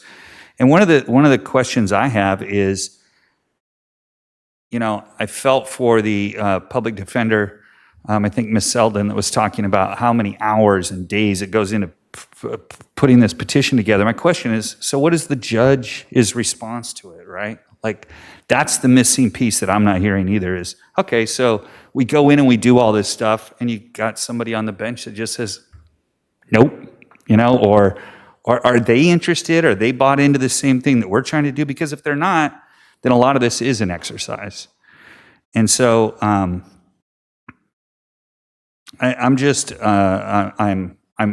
also, I think I can just piggyback on everything that Supervisor Hart said. It's frustrating, but I feel we're moving in the right direction. I'm super excited about the people that are involved. And at some point, and you know, I appreciate Mona's perspective of first off getting us to this point, and then that we are coming back in 60 days. This isn't something that, you know, I don't want this to turn into the CIP list where we make a list and then we look at it every 3 years and we're like, oh, okay, well, we haven't really made much progress on that, but that's something on the shelf we got to deal with. I know that this body is not going to let that happen, right? We're all committed to this. And so I don't want you to be super frustrated, just be mildly frustrated. And I'm confident this has the attention of everybody in this room, and that's going to get us to where we need to be. Thank you, Supervisor Ladovino. CO Miyasada. I have Judge Ellsworth on the line, and I'd like her, we didn't have time at the beginning, but I think she can comment on some of the issues that Supervisor Hart brought up. So is she on there yet? I think we all love to hear from her. Judge Ellsworth, are you on? Do you see her on that? You're muted right now, Judge Ellsworth.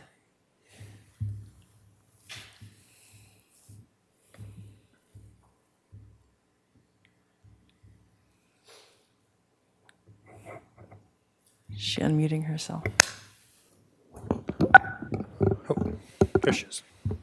Well, there's nothing like trying to mute an old judge. So can you hear me okay now? We can. All right. So I just want to add this, that I have been with your team for just about a month, and I wouldn't even call it a month because the first week I was reading every report that has been done, and it's been phenomenal reporting, KPMG, the innovations. I've also had the great opportunity of taking Rachel on a road trip with me, and we have interviewed over 20-some individuals from the top on down. I've spoken with those individuals that authored those reports at length, and I will continue to do so. And I have a great optimism because I, too, am words don't mean as much as actions do, but we have greased the wheel now. I heard some dramatic things that I had not heard before when I first came onto this project. I heard Sheriff Brown said, yes, we're willing to do something about a dashboard and data and get on the same point. I heard the PD and the DA and the probation say that. That to me is a pretty darn good step in the right direction because as a great .com guru once said, data doesn't mean anything unless it means information. And you're right. Today was to educate on the different venues and the different understanding and the foundation. But in 60 days, we're going to come back with at least some drywall up on a wall and at least tell you, hey, we worked with the sheriff's and probation department, and guess what? We've changed some things with alternative sentencing. Here's exactly what's done. We've all gathered together, and we have now are able to tell you we've all agreed on X for data, and we're going to do the following, whether it's use what we have right now. We have to speak the same language. So I think it's been a long day for all of you. It's been a long day for me, but I have been educated and re-educated, and I am very hopeful. What we'll do now is we're not doing working groups. We're getting together along with what Mona has advised as that group that's always been meeting or for a significant period of time. We're going to do some small action pods. And the reason I use that is just not to flip a phrase, but to actually tell you, I have no interest in committee or working groups or any of that. I want decision makers and people that are available to start doing some action so that not only are we able to translate data and let you have a dashboard or let you have a bird's eye view of exactly what's happening, when, where, and how, but also to see the other things that people are doing. I am very excited about your county. I think it's on the precipice of a great change. I really can tell you, I've even spoken with the court and have information about those court diversions, and we'll talk more about that in 60 days. I don't want to take up any more time. You need to go home and have a Diet Coke, a chocolate chip cookie, or whatever beverage you like. But I really appreciate this opportunity to work with you. I'm excited, and I think you should be hopeful. I'm hopeful. It won't be a Diet Coke, I can tell you that. Thank you, Judge Ellsworth.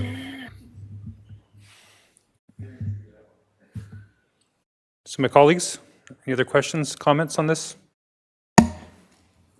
Well, I also want to voice my support for Supervisor Hart's comments. I am very confident in the work that's being done by the district attorney and the public defender's offices and their staff. They all strike me as enormously hardworking and dedicated individuals.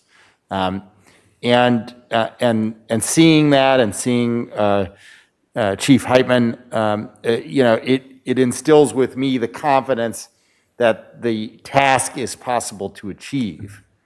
But there are incongruities, right? There's the incongruity of, from their individual perspectives, we're sending tons of people to diversion, but then the numbers, amount post-filing to, 11 to 14%, and if not, if that's the status quo number, if that's what we've done in the past, why can't we do more now that we're redoubling our efforts, now that we're working better together, now that we're trying to ask the basic questions of, okay, what do you lack that would enable you to do more?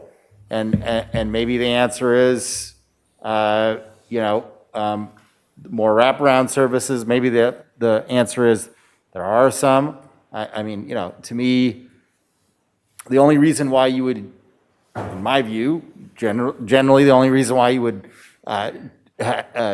charge or file a public intoxication charge is precisely to force someone into diversion, which is, I see that as a functional strategy. But, so there are large numbers there that I want to see the congruity between, right?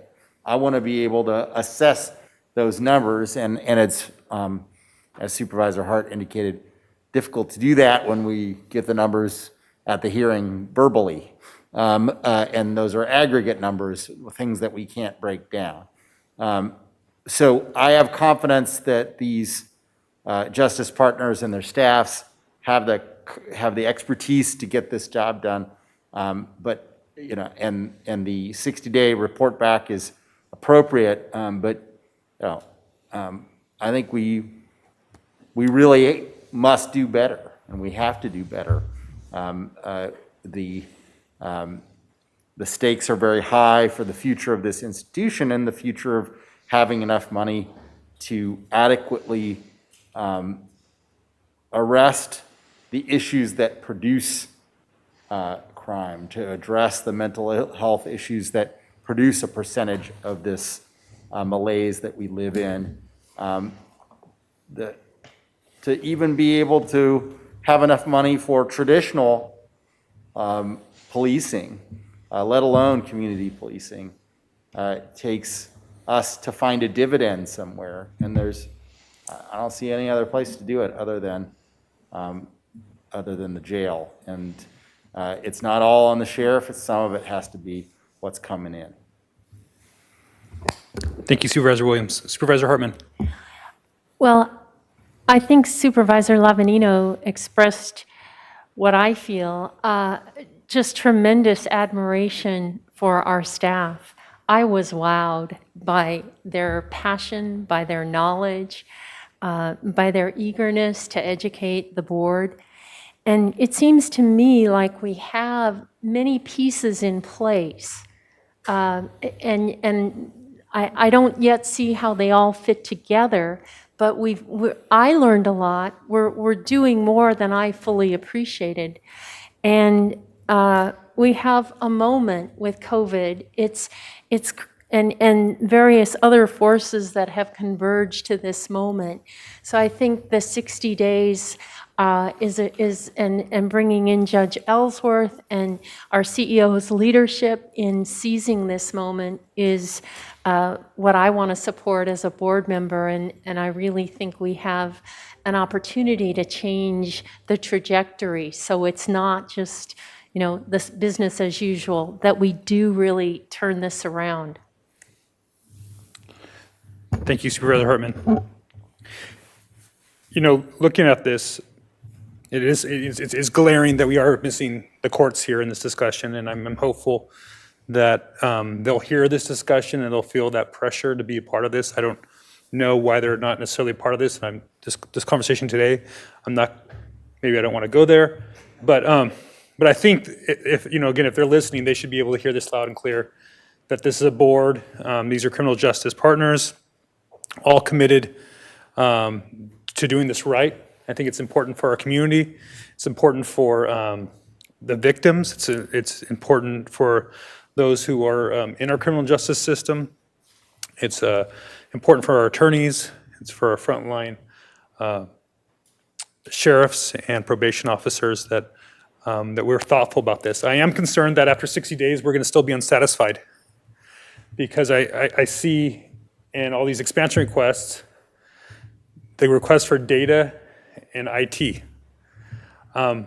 What I'm reading, looking at this budget workshop, is I think this board is going to be known, or this budget session, as the IT data class of 2021 or whatnot. I mean, because there is significant investment this county needs in that. Even for those who have questioned the sheriff's commitment to these issues, he's willing to put asset forfeiture money into that. I mean, that's huge. We should all, realize that we have partners in every one of these departments that want to sacrifice things that are have been untouchable before in an effort to get better data and out to the public. And from better data, we'll be able to have these granular conversations and debates. And I was really compelled by Joyce's pushing back on us and about her duty. She's elected by the 450,000 people of this county to make decisions, and that's an awesome responsibility, and I commend her for that. I think she's somebody that has respect from north and south in this community, right and left, and I think that's really hard in a lot of other circumstances. But again, I think we have the partners in the room. Tracy has always been a hugest fan of you, and looking forward to seeing a lot of good things come out of this moving forward. CEO Miyasara. Supervisors, thank you. And I don't want to malign the courts. They weren't invited to this presentation. This presentation was specifically orchestrated this way, using Judge Ellsworth and Rachel to try to put the issues before you. And Supervisor Hart is right that we didn't have a lot of data in this presentation. It was more of a conversation. And just for the board to be aware, we may not get to consensus among all the justice partners. We're going to try, and we're going to try to find where there is agreement, but we may not. But the data will help us clarify where those points are, where there is or there is not. So I just want to thank everyone who's been involved, and I really want to thank all the justice partners and all their staff. They've been involved in many hours of just getting this to this point, and we really do appreciate that. Thank you. So we have one more special issue to discuss before we go actually to public comment, and so it's getting long here, but I think a lot of people have been patiently waiting to have this conversation. So with that, let's go ahead move on to our next category, which I believe is, yes. Thank you, and Paul Clementi will kick this presentation off. Thank you, Mona, Chair and members of the board. So this is the special issue on main jail staffing and facility assessment alternatives. I'll just be giving a background on the issue and then turning over the bulk of the presentation to the sheriff.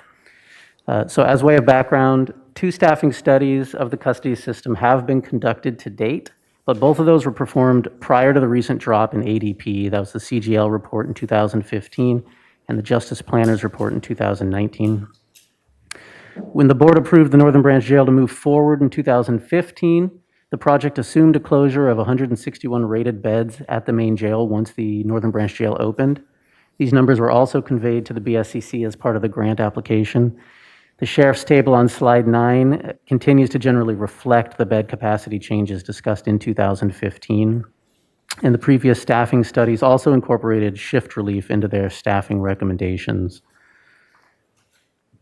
Next slide, thank you. The board has requested information on further areas of the main jail that could be unoccupied and related staffing plans should ADP levels remain low. They directed staff in December to contact the BSCC to determine if there would be any issues with potentially having more beds unoccupied than was conveyed in 2015. Sheriff staff have contacted the state, but discussions are yet to occur. Delays were due to COVID. Certain timing issues affecting any further plans at the main jail include the date of the Northern Branch Jail opening, which has been something of a moving target, ongoing COVID response, which requires more flex space at the main jail than under typical circumstances, as well as multi-year renovations at the main jail planned following the Northern Branch Jail opening, Male basement dorms will close during renovations, but the medium security facility and D barracks units will need to remain open as flex space during construction as other wings are closed down for renovation work. Concerns noted by the sheriff are that if an area is permanently closed and then ADP begins to rise at some point in the future where those beds are again needed, it would be difficult to gain BSCC certification to use those beds again. Also, the recent DRC settlement requires the sheriff to discontinue use of unrated beds, which constrains the number of beds currently available for use. Next steps in this process will be receiving a custody system staffing plan from the sheriff and initiating an independent consultant review of that plan. I'll turn it over to the sheriff.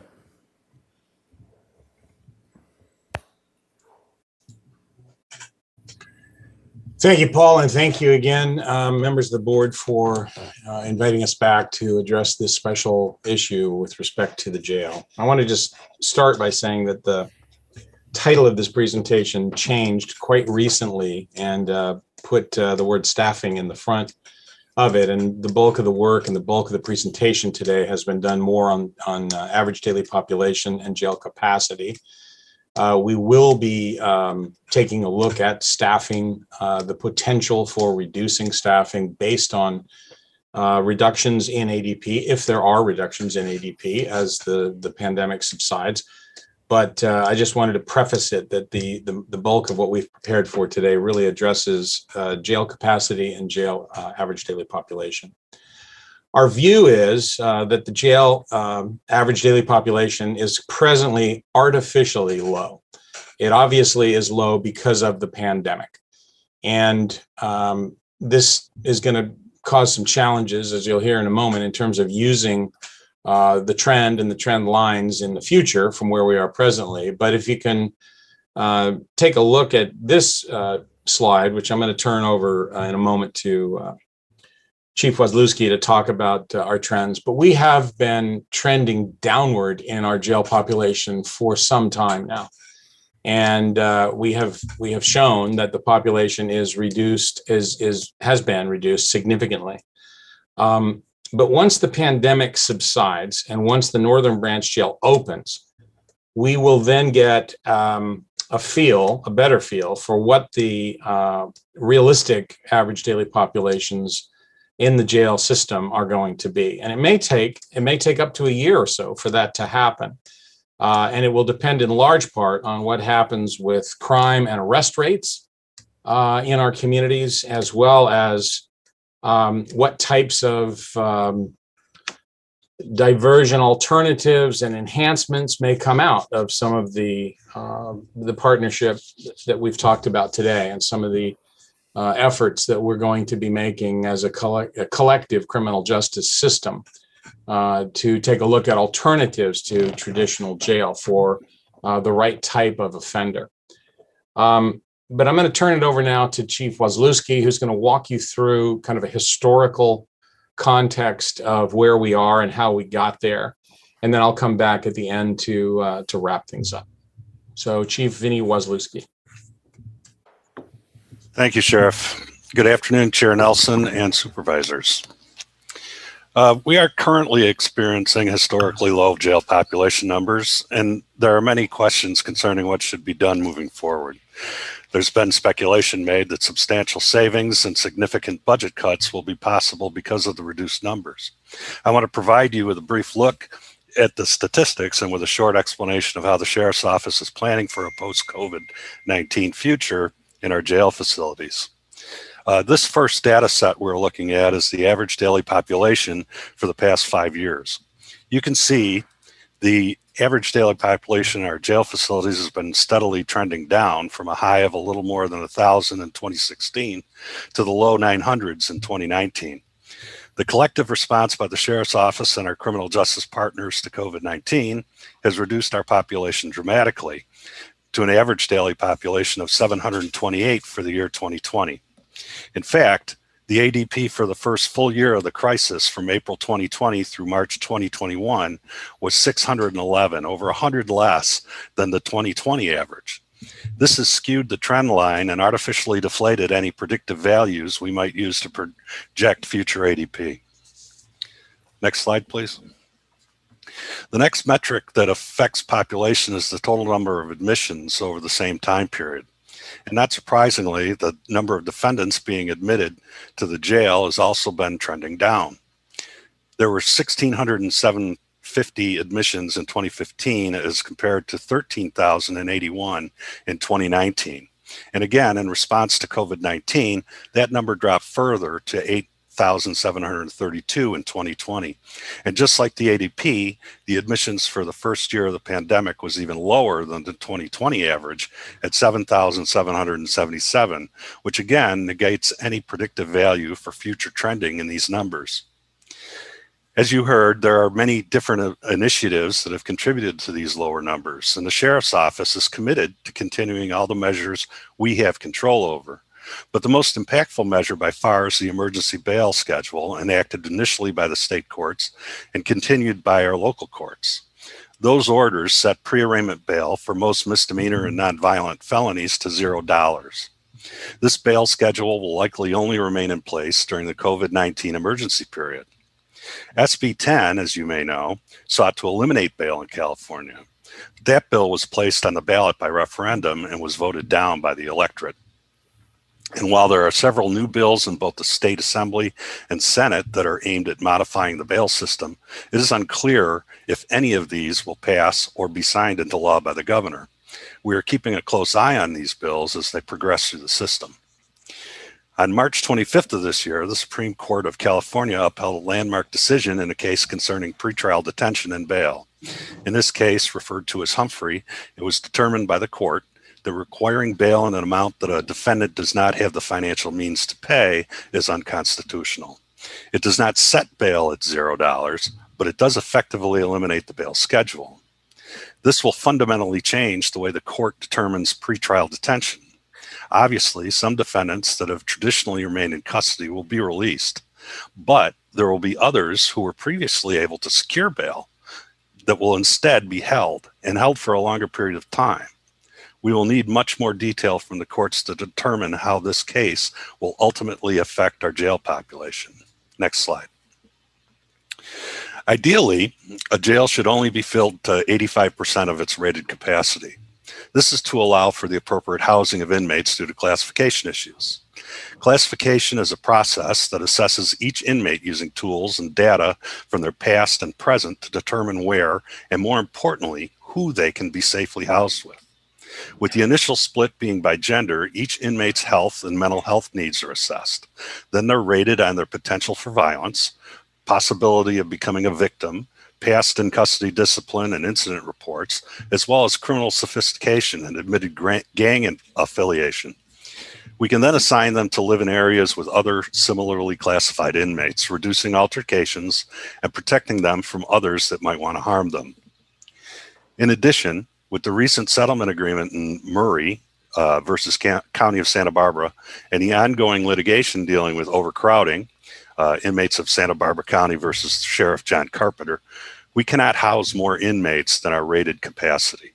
There must be a safety net for increased population numbers so we can safely and humanely house as many inmates as the system dictates and not base our decisions on skewed data or what we hope and wish will happen. The savings we realize may not be as much as we had hoped for, but we will save as much as we can while still providing the best possible correctional services to the citizens of Santa Barbara County. Next slide. We do know the Northern Branch Jail will become operational by this summer or fall this year. Once we open it, the reduction in population at the main jail will allow us to maintain an optimal level of social distancing, as well as reduce required custody employee posts by not occupying some housing areas in the main jail. This chart shows the rated capacity of all our main jail housing areas and the Northern Branch Jail as compared with the actual number of beds available. As you can see, by only using the rated beds, we are reducing our total capacity in the main jail from 1,100 rated and unrated to 819, a total loss of 281 beds. Once the pending ADA renovations are completed, an additional 144 rated beds will be removed. So in just a few short years, our combined capacity at the main jail and northern branch will have been reduced from 1,476 total beds to a total of 1,019 rated beds. It is our intention to keep the Northern Branch Jail at optimal population levels. This is because it is a much more efficient facility to operate.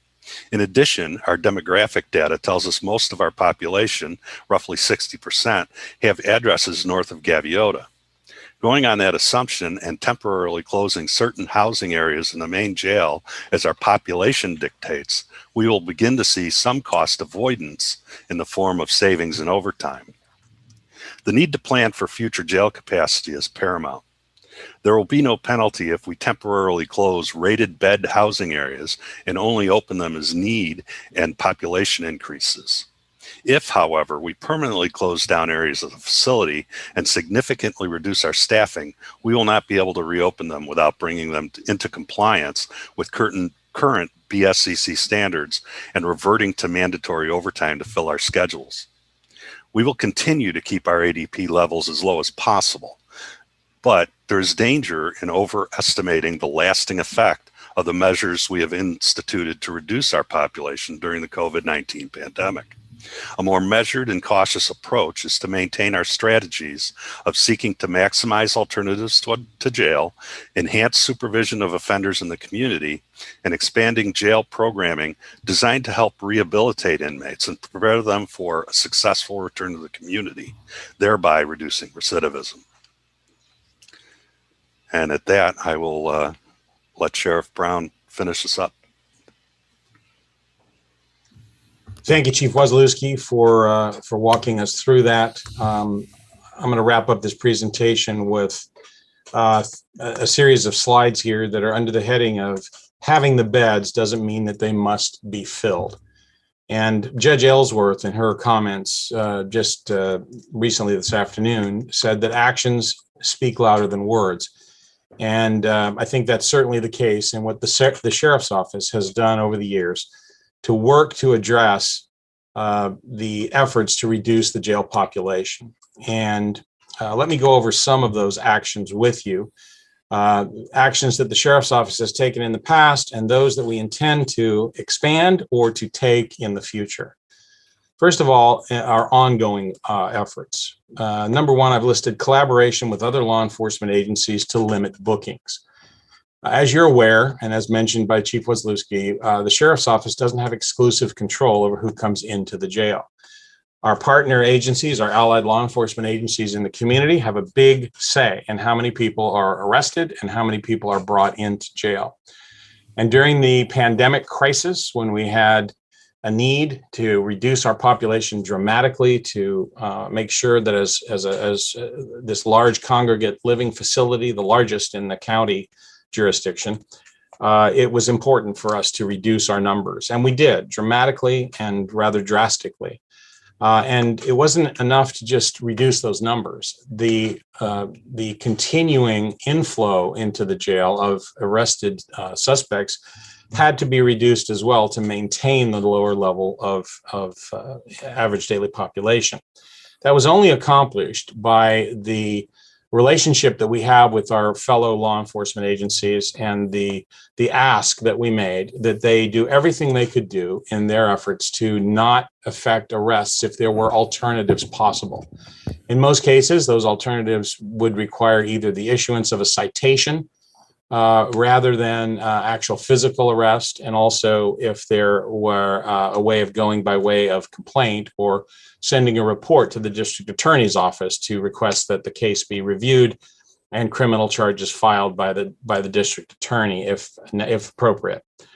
In both of those instances, those alternatives to physical arrest were employed very significantly and have kept our population lower during this period. I also want to talk about diversion and alternatives to incarceration or criminal justice involvement that we are engaged in at present. You've heard, and I won't go into further depth about talking about our mental health co-response teams and our various working relationships that we have with our partner agencies, particularly with behavioral wellness. And certainly the other agencies, the district attorney's office, public defender, the courts are involved in the bulk of the alternatives to incarceration, pretrial and post-sentence supervision. The sheriff's office jurisdiction in those areas is limited. And with the population, the type of population that we have in our jail now, it's even further limited. As far as other things that we're working on, we're making good use of the sober living, the sobering center that has been established by behavioral wellness, the crisis stabilization unit as an alternative to bringing someone to jail that may be in crisis but affected by mental illness and or by acute substance abuse. We have partnered for quite some time with the probation department in terms of their probation reporting and resource centers being available to our former inmates and offenders who are released on from our jail that are on PRRC. That are on probation as a result of their charges that otherwise, before realignment, would have made them eligible for state prison. And we're working with other community-based treatment programs, nonprofits and groups like Good Samaritan and others that have treatment and housing programs. We have also enacted a wide range of recidivism reduction strategies that are incorporated in our jail to better prepare inmates for their release, to give them alternative pathways to committing crimes and offending when they get released, to encourage them to address issues. And probably first and foremost, the biggest problem that people struggle with is an addiction. And we have the Sheriff's Treatment Program, which is a substance abuse education program that has been in effect for many, many years and has proven resoundingly successful. The program has a series of components. It's an evidence-based curricula that's 8 to 12 weeks in length. It talks about reasoning and rehabilitation. It involves moral recognition therapy. It involves a series of different programs. We have utilized a program called Thinking for a Change. We are about to incorporate one called Courage to Change. These are interactive programs that involve journaling and people who are involved in these programs being very honest and forthright. And it's an amazing thing to witness some of the testimonials that come from people involved in these programs, people who normally would not be getting up in front of one another and explaining some of the challenges that they've had in their lives and what they're trying to address. Another one's called Change Companies, talks about some of the issues that come from inmates who continue to associate with people who are not doing them any favors and are tempting them and leading them off the straight and narrow path. It is a program that addresses social values, responsible thinking, self-control, peer relationships, family ties, and above all, as I said, substance use and abuse. It also talks about anger management, aggression replacement training. And there's a component called Success Stories, which is a peer facilitated group that talks about some of these issues and gets people to tell their stories. Also behavioral intervention for employment and emphasizing the importance and what's needed in order to become gainfully employed, stay gainfully employed, without which there's almost a guarantee that people will recycle into the criminal justice system. So those are just a few components of the Sheriff's Treatment Program. We also have the day reporting centers, which I mentioned to you earlier, that we provide under contract to the California Department of Rehabilitation and of Corrections and Rehabilitation. These are programs that provide support for parolees who need it, who don't have a family structure or a support structure that is there for them. And it involves everything from an initial assessment and evaluation, sometimes while they're still in prison before they come out, as well as substance abuse education, job training, job search, job placement, transitional housing referrals and basic needs assistance, parenting and family reintegration, discharge planning, anger management, cognitive behavioral therapy, and community service opportunities. And it's a wonderful program that involves again, graduation, where people who go through the program are formally recognized. For some, it's the first time they've ever graduated from anything in their lives. And it's touching to see the impact that this program has on them. We also have our jail-based competency training program that we are very proud of. We have just started in a partnership with the Department of State Hospitals. It addresses people who are in jail for incompetent to stand trial felony cases. And it involves giving timely mental health treatment to patients who are in our custody and care, and has resulted in a significant reduction in not only court time and incarceration time, but wait time to get into court and have cases adjudicated. And there is a continuity between this program with housing and with staff from the inside and the outside, and with care providers. It gives this opportunity for all of them to come together and provide a full range of services to people who are struggling with mental health issues and are facing felony charges here in our jail. We also have the compliance response teams. These are teams that pair a sheriff's deputy with probation officers. They are teams that are designed to do two things. They're designed to catch people in the act of doing something right, as well as catch people in the act of doing something wrong. They check up on probationers who are in the field, many of them who are state level inmates who would have otherwise been on state parole, who are now on probation. And the unit contacts and talks to, and where necessary, arrests individuals, but they don't arrest a huge number of them at present. We have really worked hard to really have this balance to try to, as I say, catch people in the act of doing something right and provide them with the tools that they need to be successful in the community. In 2020, we had a very reduced program as a result of COVID, and for a number of months from March to August, we did not have probation involvement because of some staffing issues. But in 2020, for the entire year, nevertheless, we still contacted 493 probationers through the compliance response team, and only ended up arresting 29 of them. Custody was averted in 95 cases. Had it been a traditional, as things used to be done, we would have had almost 100 additional people that would have gone to jail. During those contacts and arrests, 2 firearms were seized, as well as 11 other weapons. 6 imitation firearms were seized, and a variety of different illicit drugs as well were seized. But the focus and the emphasis is really, as I said, on trying to get the message across to probationers that if they comply with their terms of supervision and probation, that they can be successful and they won't have to come back into jail.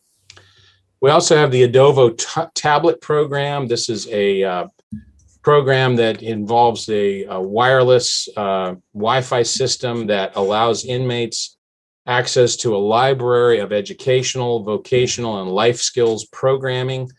There's no public internet access or unauthorized content, but it provides positive opportunities for inmates who are in custody to stay engaged and to learn and to benefit themselves from some of these very positive presentations that are offered on video. And there are options to be able to continue that education after their release. We also have a program where we partner with Santa Barbara City College, and we will soon be partnering with Allen Hancock College when the Northern Branch Jail opens, to provide a program where inmates who do not have one, who have not graduated from high school or do not have a GED, who can work towards obtaining an adult a GED that will give them a high school equivalency that will help them oftentimes in job searches and job acquisition. Santa Barbara City College helps teach a class on adult basic education in addition to the GED testing, and a life skills type training that covers everything from job interviewing to how to balance a checkbook and some of the things that people struggle with after a time in custody. We also have vocational training opportunities presently with our Serve Safe personal development program, which trains people in how to safely serve food items. We utilize inmates as inmate workers who are engaged in the preparation and the distribution of food to other inmates. And in the course of doing that, they gain a certificate, which again gives them a leg up in terms of trying to apply for jobs when they get out of jail. There are also opportunities for personal development in a class in particular from City College, as well as computer skills. And that is a plan to enhance the computer skills with a computer laboratory built into our new Northern Branch jail that is about to open. We also have been making some great strides in discharge planning and navigation. We have discharge planners who are on staff at the sheriff's office. We have discharge planners who are work for a nonprofit and CBOs, and we have discharge planning element with the Public Defender's Holistic Defense Program. And between them, they personalize plans for inmates who are about to be discharged from jail. They are involved in residential treatment programs, Medi-Cal applications for inmates who have no health insurance and are about to be released. And that's made possible by a partnership with our social services department. I want to give them a shout out as well. Sober living information for people who have addiction problems and need help and need a place to stay where they can be with others who are struggling with the same issues and can see the benefits of living a sober lifestyle. Obtaining assistance to get identification. Some of our inmates, Sheriff some Brown? of our homeless. I apologize, I just interrupted you for a second. We got a couple more slides and we have quite a few speakers and some police chiefs on the line. And I just don't want you to lose my colleagues and the public. So I know we got a couple more slides to get through. So if we could maybe abbreviate those, and then I'm sure we all have questions for you as well. I appreciate that, but it's by design that I've taken the time to put these together, because I want you to understand that this is not a flash in the pan for the sheriff's office. And I want the public to understand that this is not a flash in the pan for the sheriff's office. We have been engaged in these kinds of efforts for well over a decade. And many of these programs predate my services as sheriff in the last 14 years. So I won't go into as much depth, but I will at least cover some of the things that we're going to be doing in our efforts in the future that we plan on doing once the Northern Branch Jail is open and once we have a jail system that consists of both facilities.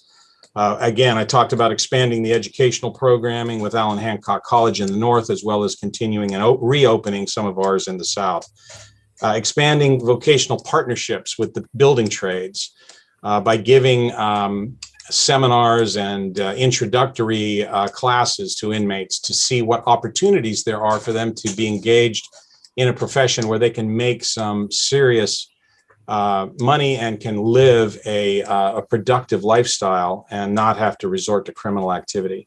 A tattoo removal program that will work with people, predominantly gang members, who have tatted themselves up in such a way that it is going to impede their ability to get a job somewhere, and utilizing that as an incentive for them to become engaged in other activities.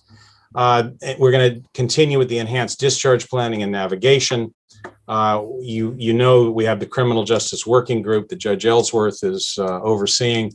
That'll be exploring additional strategies, expanding the alternatives to custody programming through our electronic monitoring and our sheriff's work alternatives program, although they're nuanced and they have had some impacts. And then lastly, as mentioned earlier, forming a dog, it's really not a cat training program, it's a dog training and a cat socialization program that we would partner inmates with animals that are problem animals, and in the process, both the animals and the people who are in custody can learn from that responsibility that they have on taking care of another living thing.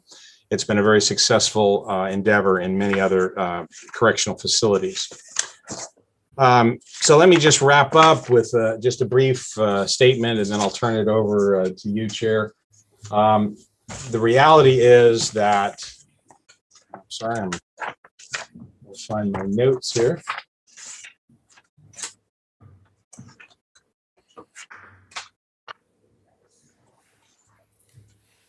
The reality is that we need to focus on the future, and we need to do that by remembering that we've had some past issues and problems with overcrowding in our jail system. We need to recognize, again, Norman Cousins' admonishment here, that wisdom consists of the anticipation of consequences. We want to make sure that our efforts to address these problems and to try to get people out of jail or prevent them from coming into jail as much as possible must be achieved in a way that collectively we all have an overarching goal that should be, and indeed that must be, to achieve the best possible level of community safety by employing strategies that reduce criminal justice involvement and incarceration, and that provide for proper levels of preventative, protective, and investigative law enforcement services, and provide appropriate correctional care, capacity, and services that are focused on rehabilitation and reentry. And to achieve this goal, and to be able to also provide the myriad of other services that we are mandated and responsible for providing, including court protection, civil enforcement, coroner's services, and search and rescue. We in the Sheriff's Office in particular need to have a sufficient amount of fiscal and staff resources to be able to do the job that we do. And that holds true for our other justice partners as well. And I know that there's challenges in terms of trying to meet the needs that are there. We've heard from a lot of people today that say the sheriff's budget should be cut by $26 million, who frankly have taken something completely out of context that was written in the KPMG report and doesn't take into account the fact that the reason that we may be 26 million higher than some of our other sheriff's agencies that we're compared with is because we provide 4 communities in this county with police service, frontline police services, and we do that under contract, and that is what constitutes a large percentage of our budget. The sheriff's budget is certainly not overextended. We have been in front of you asking for enhancements many, many times in the past.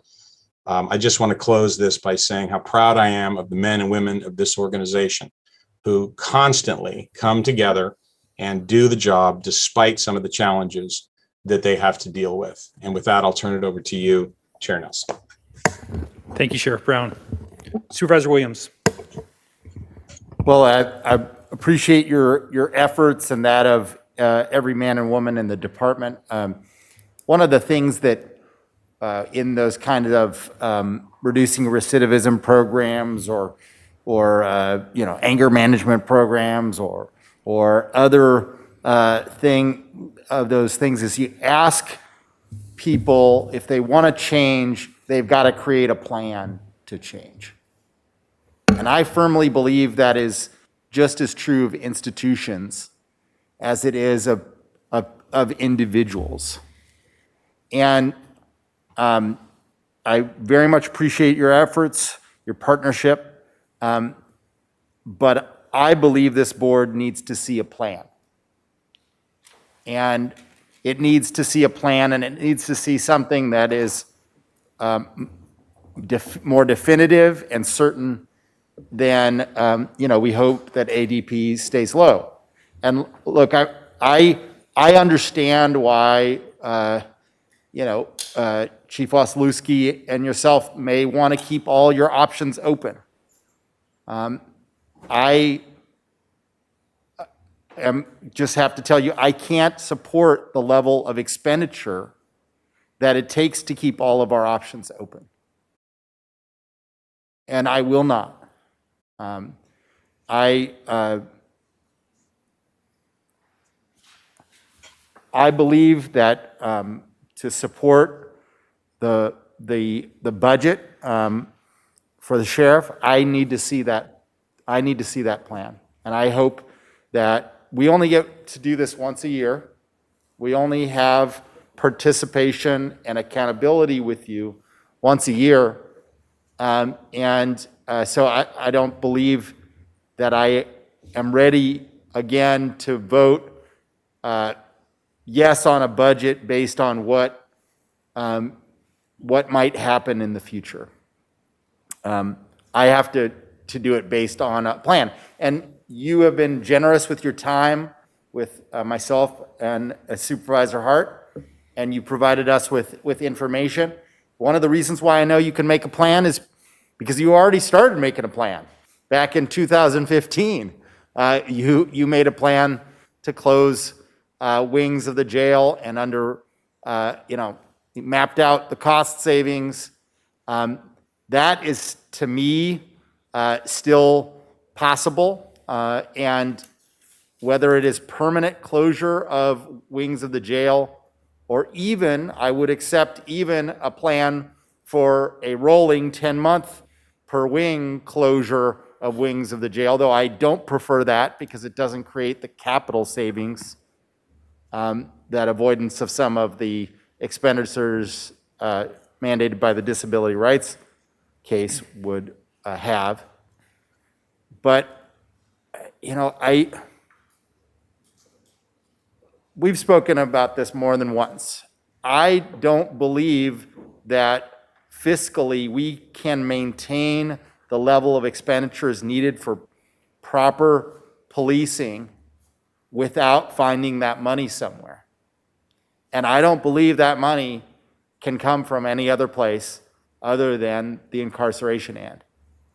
And I don't think the voters are ready to pass massive new taxes.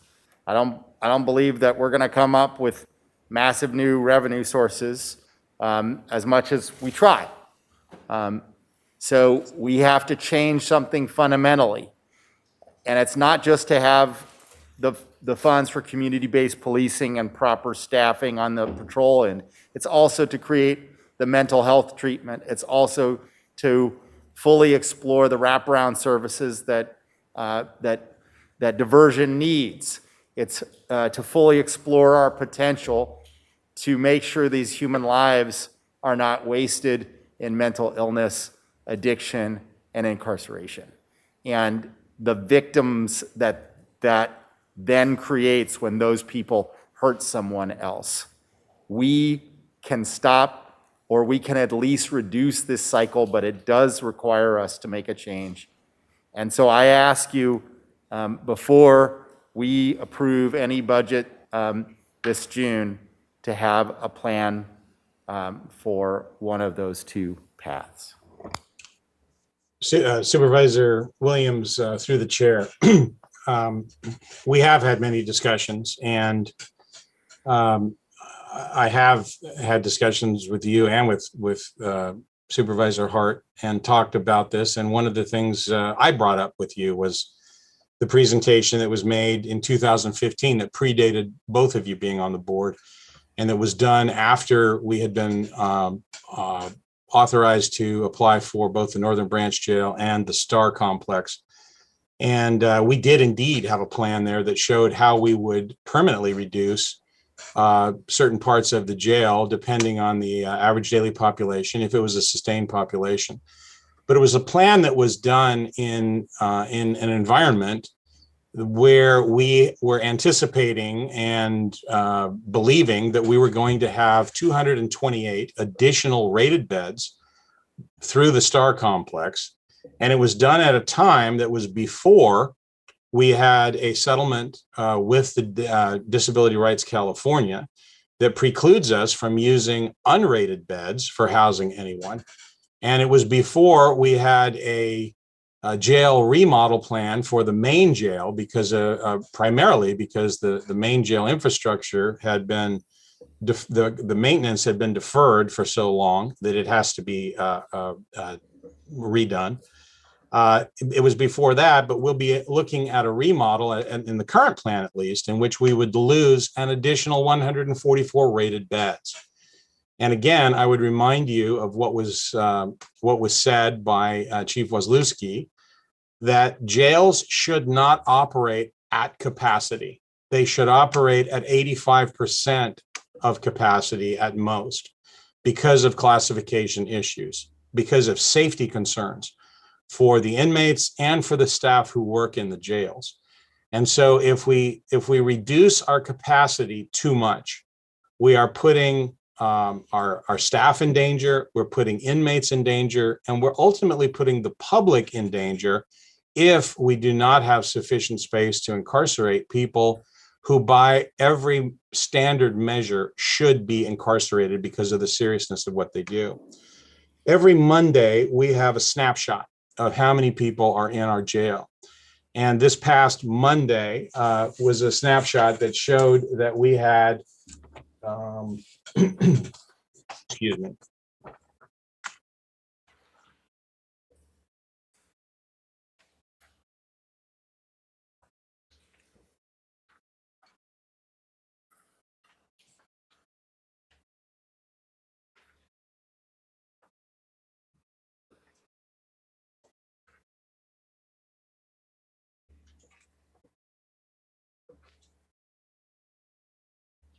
Bear with me, I've got a lot of statistics on my. Sheriff Brown, while you're looking for that, Supervisor Williams? Well, I mean, you make an excellent point about the rated beds, but that should affect a percentage of the plan that you made in 2015, not mean that you cannot execute the plan at all. I mean, it's pretty specific. It was, should the system ADP fall below 850, close the west module.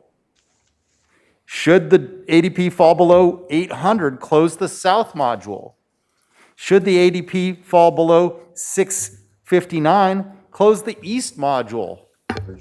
So I understand why you would adjust those numbers based on the loss of unrated beds. I don't understand why we wouldn't execute the plan with adjusted numbers. And I just am unwilling. I trust your guys' capability on this 100%.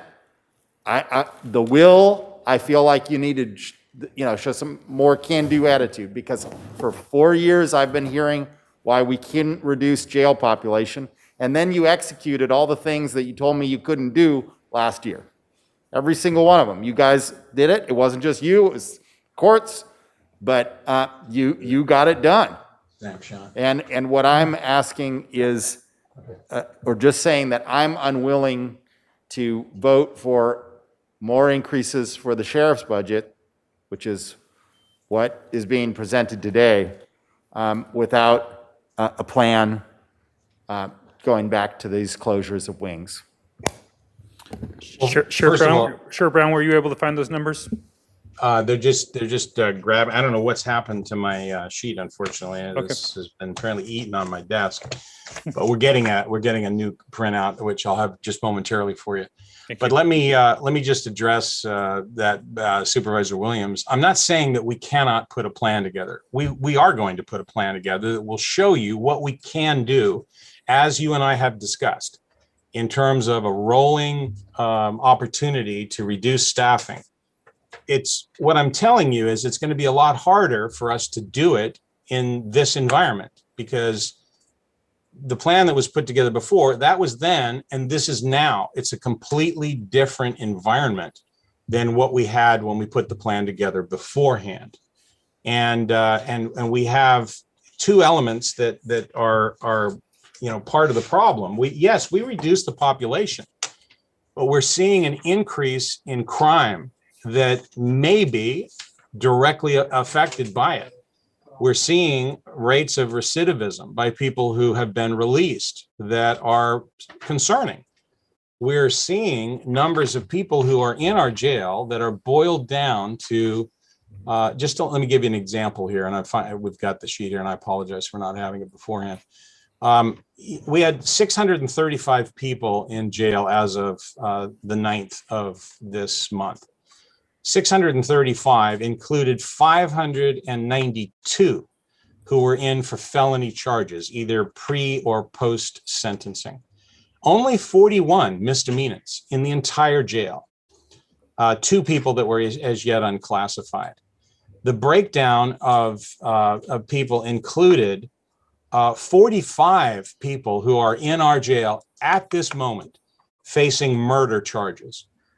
An additional 23 who are in our jail facing attempted murder charges, for a total of 68 of those 635 who are facing charges for either murder or attempted murder.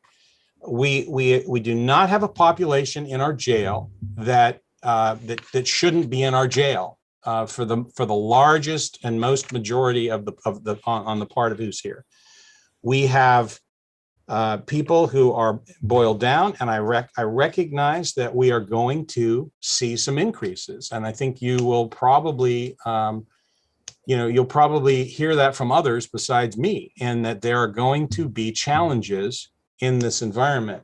We also have had and you've seen the numbers, I've shared them with you, I've shared them publicly, with our crime rate increases.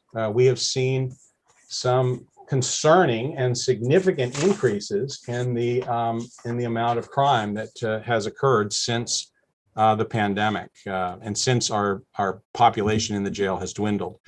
All I'm saying is, I think we're on the same page. We want and have wanted for years to reduce our population, and we've done it.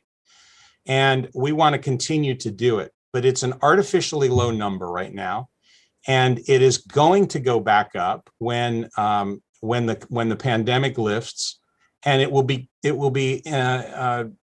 driven to some degree by what the crime rate is in the months and the year or so to come. And all I'm saying is we can't make significant changes until we have a feel for what that ultimate ADP is really going to look like. And it's also going to be impacted by some of the things, hopefully, that are being done by the criminal justice group.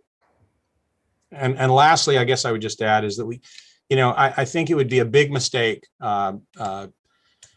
Supervisor Williams, to balance the criminal justice system budget on the backs of the sheriff's office by taking one portion of that system, and indeed one portion of a department that is engaged in a breadth of responsibilities unlike any other in the county, and to be able to just say, well, we're going to reduce your budget, and that's where we're going to get the money from. If we can safely get the money from there, I'm all for that. If we can't safely do it, I'm adamantly opposed to it. Thank you, Sheriff Brown. Supervisor Hart. Well, in the interest of time, I'm going to focus on the fact that Supervisor Williams and Sheriff Brown actually agree, because that's what they said. And the longer we talk, the less agreement there is. So, we need a plan, and you committed to doing that. And that's all I need to hear is, let's have some numbers that keep options open. As you described, we may need more beds. We may need, there may be more incarceration.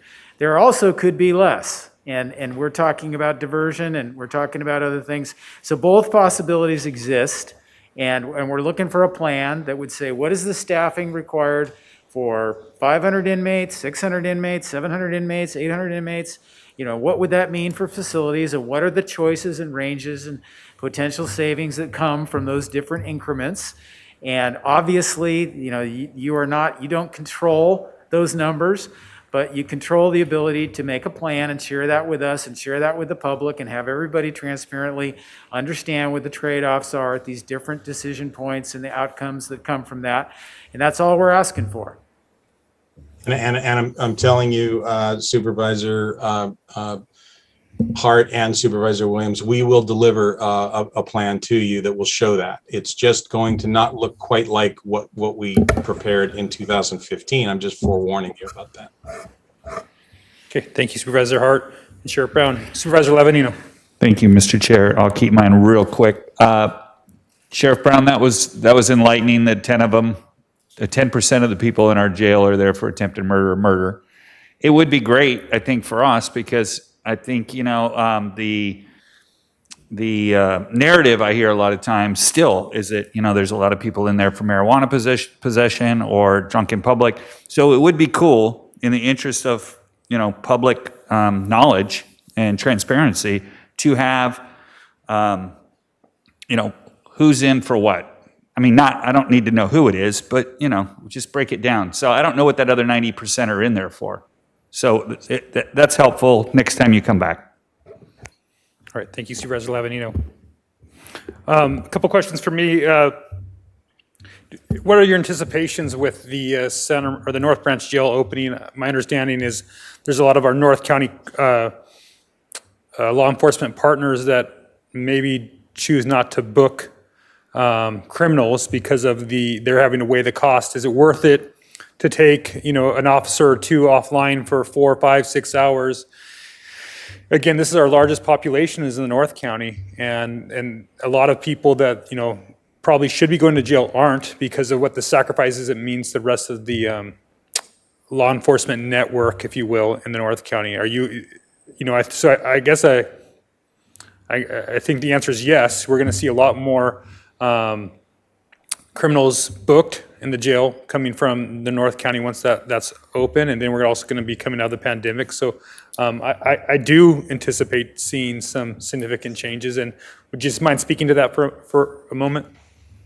Yeah, sure, Chair Nelson. Absolutely. First of all, in terms of when the jail is going to open, I really I'm given to not even making those predictions anymore. Unfortunately, we've had so many construction and contractor setbacks that have pushed the date off. The best case scenario that I'm given by my staff at this point is that the jail would be opened and occupied sometime in the late summer or early fall of this year. So we're still, the frustrating part is that we're 99 point something finished with the jail. There are just several systems and several parts of the construction that are being a bit problematic, and trying to get everybody, contractors, state inspectors, others to come on the same page has been a real frustration for Public Works and for our management company that is managing this project, our construction management company. So that's about the best I can give you in terms of the date. But you're absolutely right that many of our northern law enforcement agencies, they have to weigh having an officer taken out of service for an absolute minimum of about 3 hours if they make an arrest. In Santa Maria, it's about 1 hour and 15 minutes one way to get to the jail.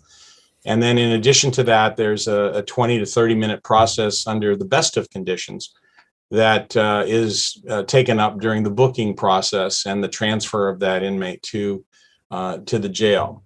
If there is a need for an enhancement, in other words, if it's a $0 bail crime, but that person has committed a serious offense, and we have a mechanism in law enforcement here in the county to get bail set above zero, but it requires contacting a judge. It requires an additional and extended period of time, and it could result in that absence from the city being 4 hours or so or more.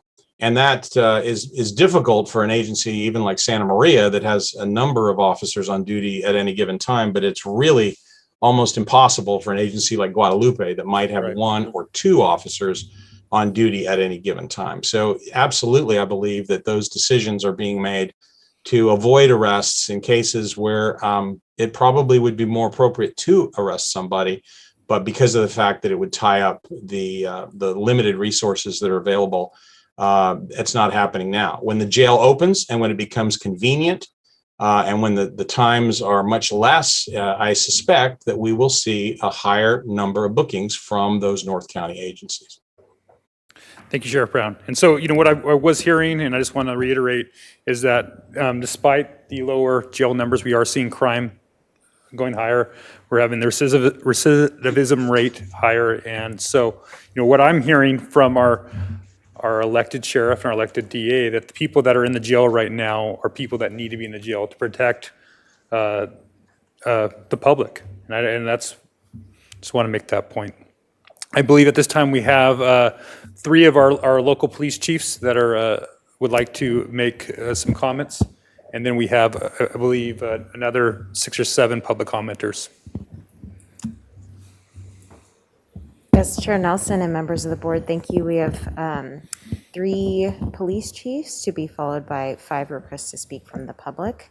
We are going to begin with Bernard Malekian, Santa Barbara Police Chief, to be followed by Mark Schneider, Santa Maria Police Chief. Mr. Chief Malekian, welcome back. Chair Nelson, members of the board, good to be with everyone again. I'm here on behalf of the Santa Barbara Police Department to talk about jail capacity and to ask that you deliberate and make the decisions that you need to make, that you keep in mind that there is a distinction between maintaining capacity and using that capacity. The challenge for local law enforcement is that we're very often called upon to solve social problems at the point of friction, which is a term of art. That is to say, where they are occurring. And whether this interaction involves the police department or some other agency, that immediate problem needs to be solved. One of the drivers of the reduction of the ADP during COVID has been the fact that we in Santa Barbara and other local agencies have simply issued citations or moved people along. And while this has solved the immediate problem, it has not solved the bigger problem, which is what has been discussed numerous times today. The challenge remains diversion to where? And until that question is answered, local law enforcement needs to have access to the jail. No one is arguing against the stated objective that diversion away from jail needs to remain paramount.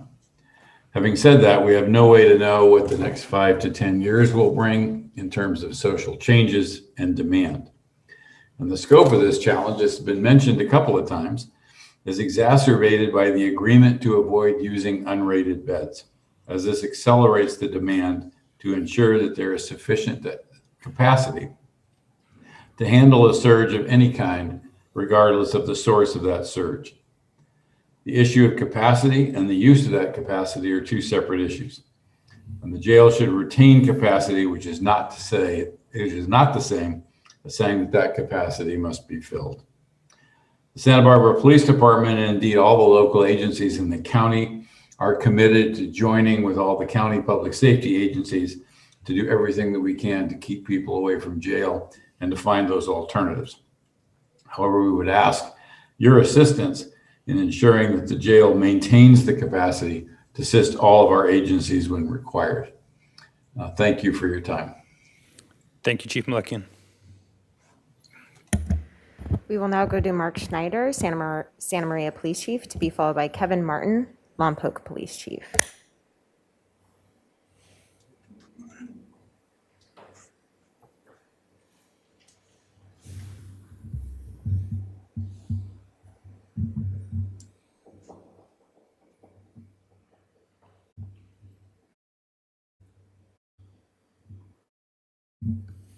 Chief Snyder, are you with us? Can you hear me? We can Can you now. hear me? We can now. Okay, Thank you. sorry, I was on mute. Good evening, Chair Nelson and supervisors, and for this opportunity to come before the board and talk about the jail. I do concur completely with Chief Malekian and his comments in that we always want to look for alternatives to putting people in jail. And I applaud the group that spoke earlier and the collaboration and all of the things that the Sheriff's Department is doing in that effort. But here in Santa Maria, we are seeing an increase in some of our violent crimes, specifically in the area of aggravated assaults and shooting incidents. For example, in 2019, we investigated 24 separate incidents of shootings in Santa Maria. And in 2020, we investigated 57. And not a week goes by where we're not taking weapons off of gang members and violent criminals. And that is a concern. And there's some valid points made on, is the decline in the population artificial? And I think there needs to be some time to examine that and see what those factors are that's brought down the population, whether it's COVID or zero bail that is impacting that. And I would just ask that the board respectfully consider allowing the sheriff that flexibility and not closing parts of the jail until that assessment can be made with some better determination and confidence that those areas can be closed. So I thank you very much for your time this evening. Thank you, Chief Snyder. We will now go to Kevin Martin, the Lompoc Police Chief, to be followed by Lawrence Severance, who is our first public speaker. Captain Martin, you ready? Good evening, and thank you to the board for this time, and thank you for the promotion. I'm Captain Martin with the police department. So, this is an interesting subject. For us here in the Lompoc Police Department, we're projecting an increase in crime for this year. Year to date, we've had 19 shootings and 1 homicide. Last year, we made a total of 1,165 arrests, and we took 8,298 reports, of which 3,916 were crime reports. In 2019, we had 7 homicides, a record high. Last year, 4 of the 11 homicides in Santa Barbara County occurred here in Lompoc. We also experienced 753 assaults last year and 972 property-related crimes. The ever-present abundance of methamphetamines and now the rising trend of fentanyl also poses a challenge to all of our partners in the county. Due to the pandemic and the revised bail schedule, we booked 778 arrestees, down from our yearly average of 1,300. Additionally, as a Type 2 jail here in Lompoc, we are able to keep certain arrestees in custody. We rely on the county jail to take our arrestees, and ultimately all of our bookings are remanded to the county before court appearances. If the county jail reduces its population limit, this will impact us here in the Lompoc community. We here at the Lompoc Police Department ask for the board to follow the guidance of the sheriff and his staff's recommendations, as they are your subject matter experts on the jail. And thank you for your time. Thank you, Captain Martin. We will now go to our first request to speak by the public, and that is Lawrence Severance, to be followed by Gabriela Chavez. And Ms. Severance, we're going to give 2 minutes on the public comment here.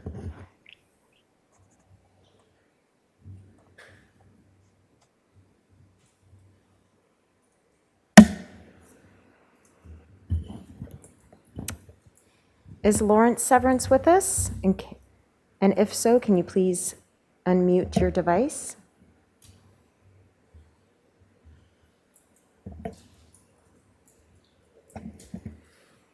It appears Lawrence may not be with us any further, so let's go to Gabriela Chavez, to be followed by Jan Winter. All right, thank you. Ms. Chavez? Thank you. Good afternoon. Hello, my name is Gabriela Chavez, and I wanted to start by thanking you all for the opportunity to speak today. I come to you today as not only a provider of mental health services, but I was also a person who was once lost in our county justice system. I am here to ask that the county expand and even match the $1 million in grant money to diversion programs by redirecting some of the funds from the hefty public safety, sheriff, and jail budget. Diversion programs are a way to reinvest in our community. We see disenfranchised communities make up a larger portion of those who are in jail. In my experience as a mental health provider, it is those individuals who have 2 or 3 common characteristics. They are poor, they have mental illness, and are living with addiction.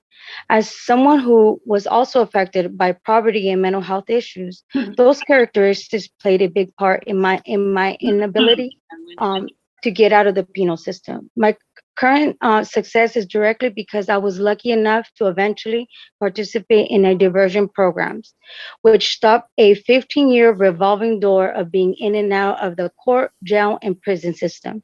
As of today, I am 4 weeks away from graduating community college and transferring to start my undergrad program in this fall. And I have worked in a peer provider as a mental health service for the past 5 years. I wonder about those who are not as lucky. Should participation in diversion program depend on luck and sole discretion of a parole officer or judges? Should diversion program be an afterthought?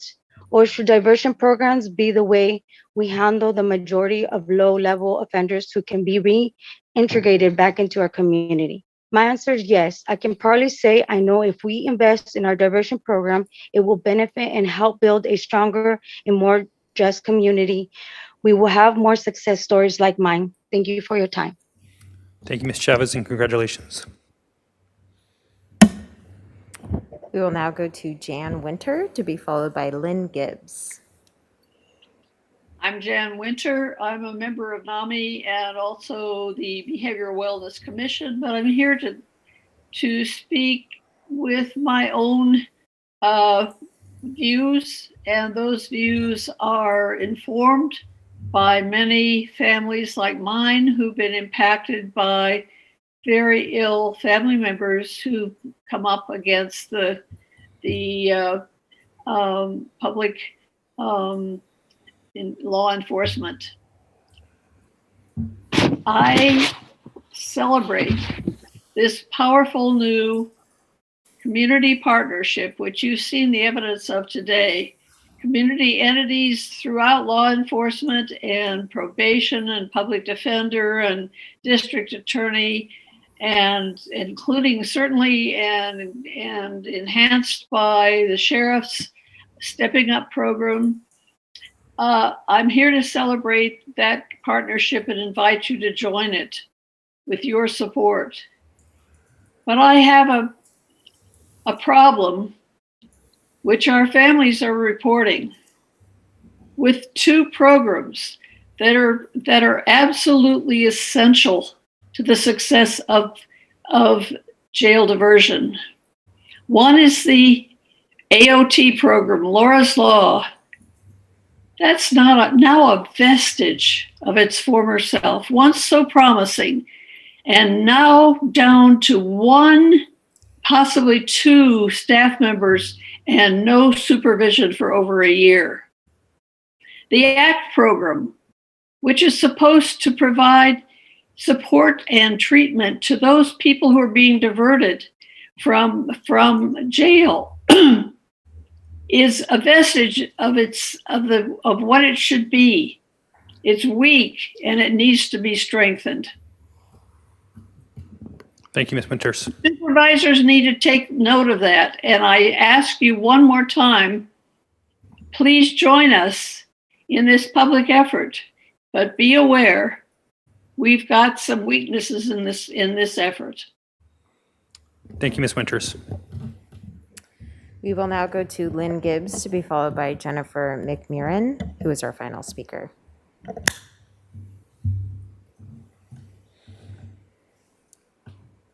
Ms. Can Gibbs. you hear me? Yes, Ms. Gibbs, we can hear you. Thank you. I sort of think we all deserve a prize for hanging in since 9 this morning. I chair the NAMI Santa Barbara County Public Policy Committee, and I'm presently serving on the County Stepping Up Task Force, where we're addressing the next strategic plan to divert people with mental illness from the jail. We've already seen impressive success with our co-response CIT, holistic defense programs, among others. As we continue our work, the other side of the coin becomes critically important, the access to treatment necessary to keep people with SMI from reverting back to crisis and reincarceration. NAMI has responded nationally with the Divert to What initiative, focusing on accessibility, equity, and effectiveness. We in Santa Barbara County have been tracking our county's 5150 bed crisis at Cottage and Marion Hospital ERs. We observe wait times for inpatient beds growing and more people seeing their ER holds expire without having secured a bed or received any form of treatment. This is a crisis. Much as we wish differently, 16 inpatient psychiatric beds will never be enough to serve a county our size, even once we have a more robust system of community-based care.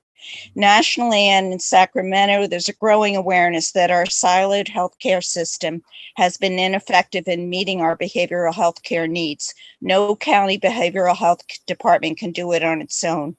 With the multi-year CalAIM initiative, California Advancing and Innovating Medi-Cal, California is increasingly incentivizing whole person care, defined as the coordination of health, behavioral, and social science services in a patient-centered approach. I may add that the Public Defender's Holistic Program is already focusing on this. We believe it's time to think outside the box of our county's siloed mental health system to envision a more integrated treatment system in partnership with public health, the neighborhood clinics, the hospitals, and the nonprofits.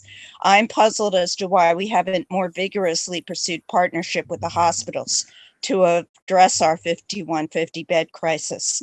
Governor Newsom's proposed budget includes 700. Thank you, Ms. Gibbs. May I just 2 more sentences, please? Yes, please.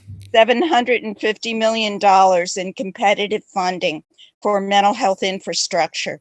The state will favor projects that strengthen systems of community-based care. We already have a community corrections committee that advises the Sheriff's Department on health care and mental health care in the jail.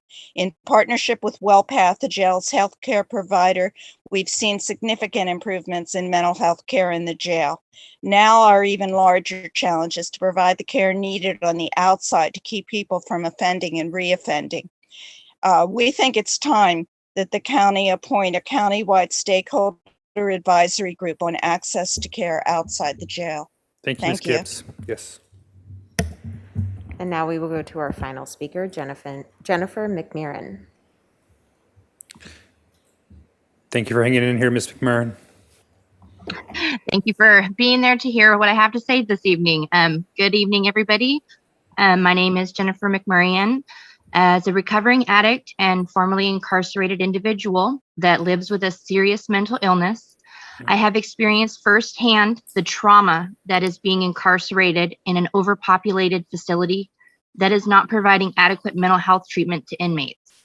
For more than 8 months, I was left to struggle with my mental illness, going untreated, during which time I experienced significant setbacks to my recovery.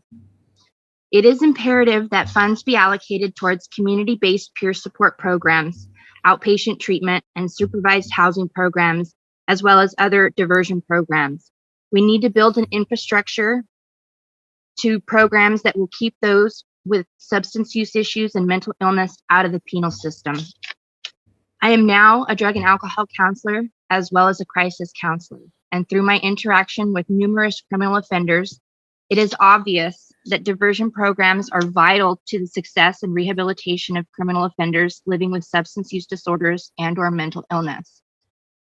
Additionally, I'd like to say that I think both the district attorney and the public defender's office have given us plenty of wonderful examples as to why diversion works and why it is important that we focus on that from this point forward. Thank you for your time. Thank you, Ms. McMurran. Now back to the board. It's been a long day. Any other further questions? All right, Supervisor Hart. Yeah, I just want to simply say that this is an extraordinary day. It's been a really long day, but it's been very helpful because there's a lot more agreement than disagreement. And the places where there are disagreements, we're going to work through. And I will just leave with one more quote. Trust but verify. Ronald Reagan. Well, I really thought you were going to go with network. I'm mad as hell and I'm not going to take it anymore. But I'm glad you went with the other one. So now, you know what's cool is this, what I've noticed too with this board makeup is, and no offense to any other board that I've been on, but this board is really into not accepting status quo, right? And pushing and trying to get to the bottom of some really big systemic issues. And I think maybe in the past we were always just trying to keep our head above water. This has given us, and maybe even COVID's given us a break in a sense to look at big picture things. And so the meetings are longer, but the subject matter is definitely intense and needs to be talked about. So it was very interesting. I think this did break the record since I've been here, though. I don't think I've ever had 7:15 before, so. When I first became a council member in 2003, Rusty Fairley, a Republican council member, gave me a cartoon. He gave me a cartoon. It had a picture of city budget hearing, and then all the seats were empty, and there was cobwebs on the side. And then the second panel is I think it was cat spay, mandatory cat spay neutering law, and the place is packed with a bunch of people and cats. I am so glad that today defied the expectations. I mean, I think in the past, sometimes budget hearings, one of the speakers said, why don't we do this where more working people do it? Well, usually it's because nobody shows up for budget hearings. And I'm really glad that there's participation both within the institution and the public for this important dialogue. Thank you, Supervisor Williams. Supervisor Hartman. Well, I'm struck by the beginning of the day, and again, that tremendous video, and that we do have the luxury of no service level reductions, and we're not in the crisis that we anticipated we'd be. So we do have some room to maneuver. And what I heard from our criminal justice partners, there were a lot of yeses. There's a lot of place, and I think Judge Ellsworth is the right person to help us find that. I also think the criminal justice partners, all of them deserve a lot of credit because they've been working on this at least for 5 years and longer. And we have a lot of the pieces in place. And it's really partly a matter just to see that the gears are integrated. And that we do have a system and not just a scattered set of different pieces. And I have a lot of confidence, given the quality of people I saw testifying today, that we can develop that. And so I am very hopeful, and I have a lot of confidence that we will see something in 60 days that gives us a plan for how we move forward.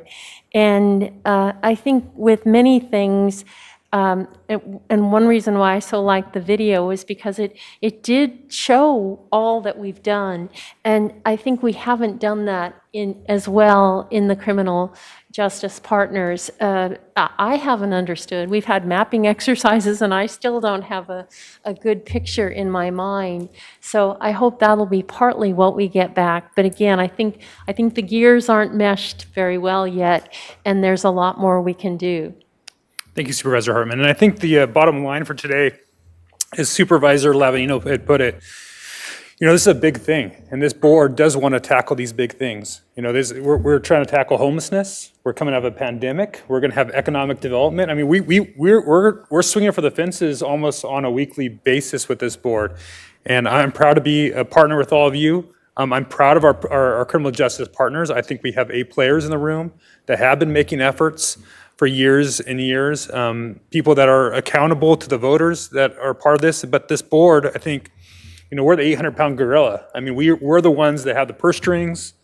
We have hopefully the political will, the influence to kind of tie this all up into a bow and move it forward. I don't want any of one department or community member to feel like that they're not valued, because I think that could have been a mistaken message that came through this. I don't want people within our sheriff's department to be, kicking themselves that the board doesn't value their sacrifice on the streets of Santa Barbara County. I definitely don't want our district attorney to feel like that she is, hasn't been a leader in the state or maybe the country in this for her entire career. And, that these political wins somehow, move in a direction that makes her seem like she is, somebody out of Arizona that's, pushing some heavy criminal penalties on people that just need a break. I think we have good partners here. I think we have a great board, and I'm looking forward to tackling this together with all of you guys. And I think the message has been heard loud and clear. And with that, that concludes this portion of our meeting. We still have public comment, general public comment. Madam Clerk, is there anybody left? Chair Nelson and members of the board, I had a cruel joke of about 20 speakers, but we have no requests to speak on general public comment. Thank you. Thank you, Madam Clerk. So with that, we will go ahead and adjourn the first day of our budget workshops. Our next, let me get to my right page here. We now adjourn to Wednesday, April 14th, 2021. Oh, before we get there, CO Miyasada. Yes, Chair Nelson and members of the board, thank you. Just a moment of your time. We are going to be posting an addendum immediately following the adjournment of today's meeting, moving the budget, departmental budget policy and executive to our Friday agenda, as well as a note that if we don't finish up anything on Wednesday, it will be carried over to Friday as well. So just for the members of the public, although we had no request to speak on that departmental budget, we are moving the policy and executive to Friday, and we will be posting that addendum shortly. Thank you, Madam Clerk. Again, now we are adjourned to Wednesday, April 14th, 2021 for the second day of the Santa Barbara County Budget Workshops. Thank you.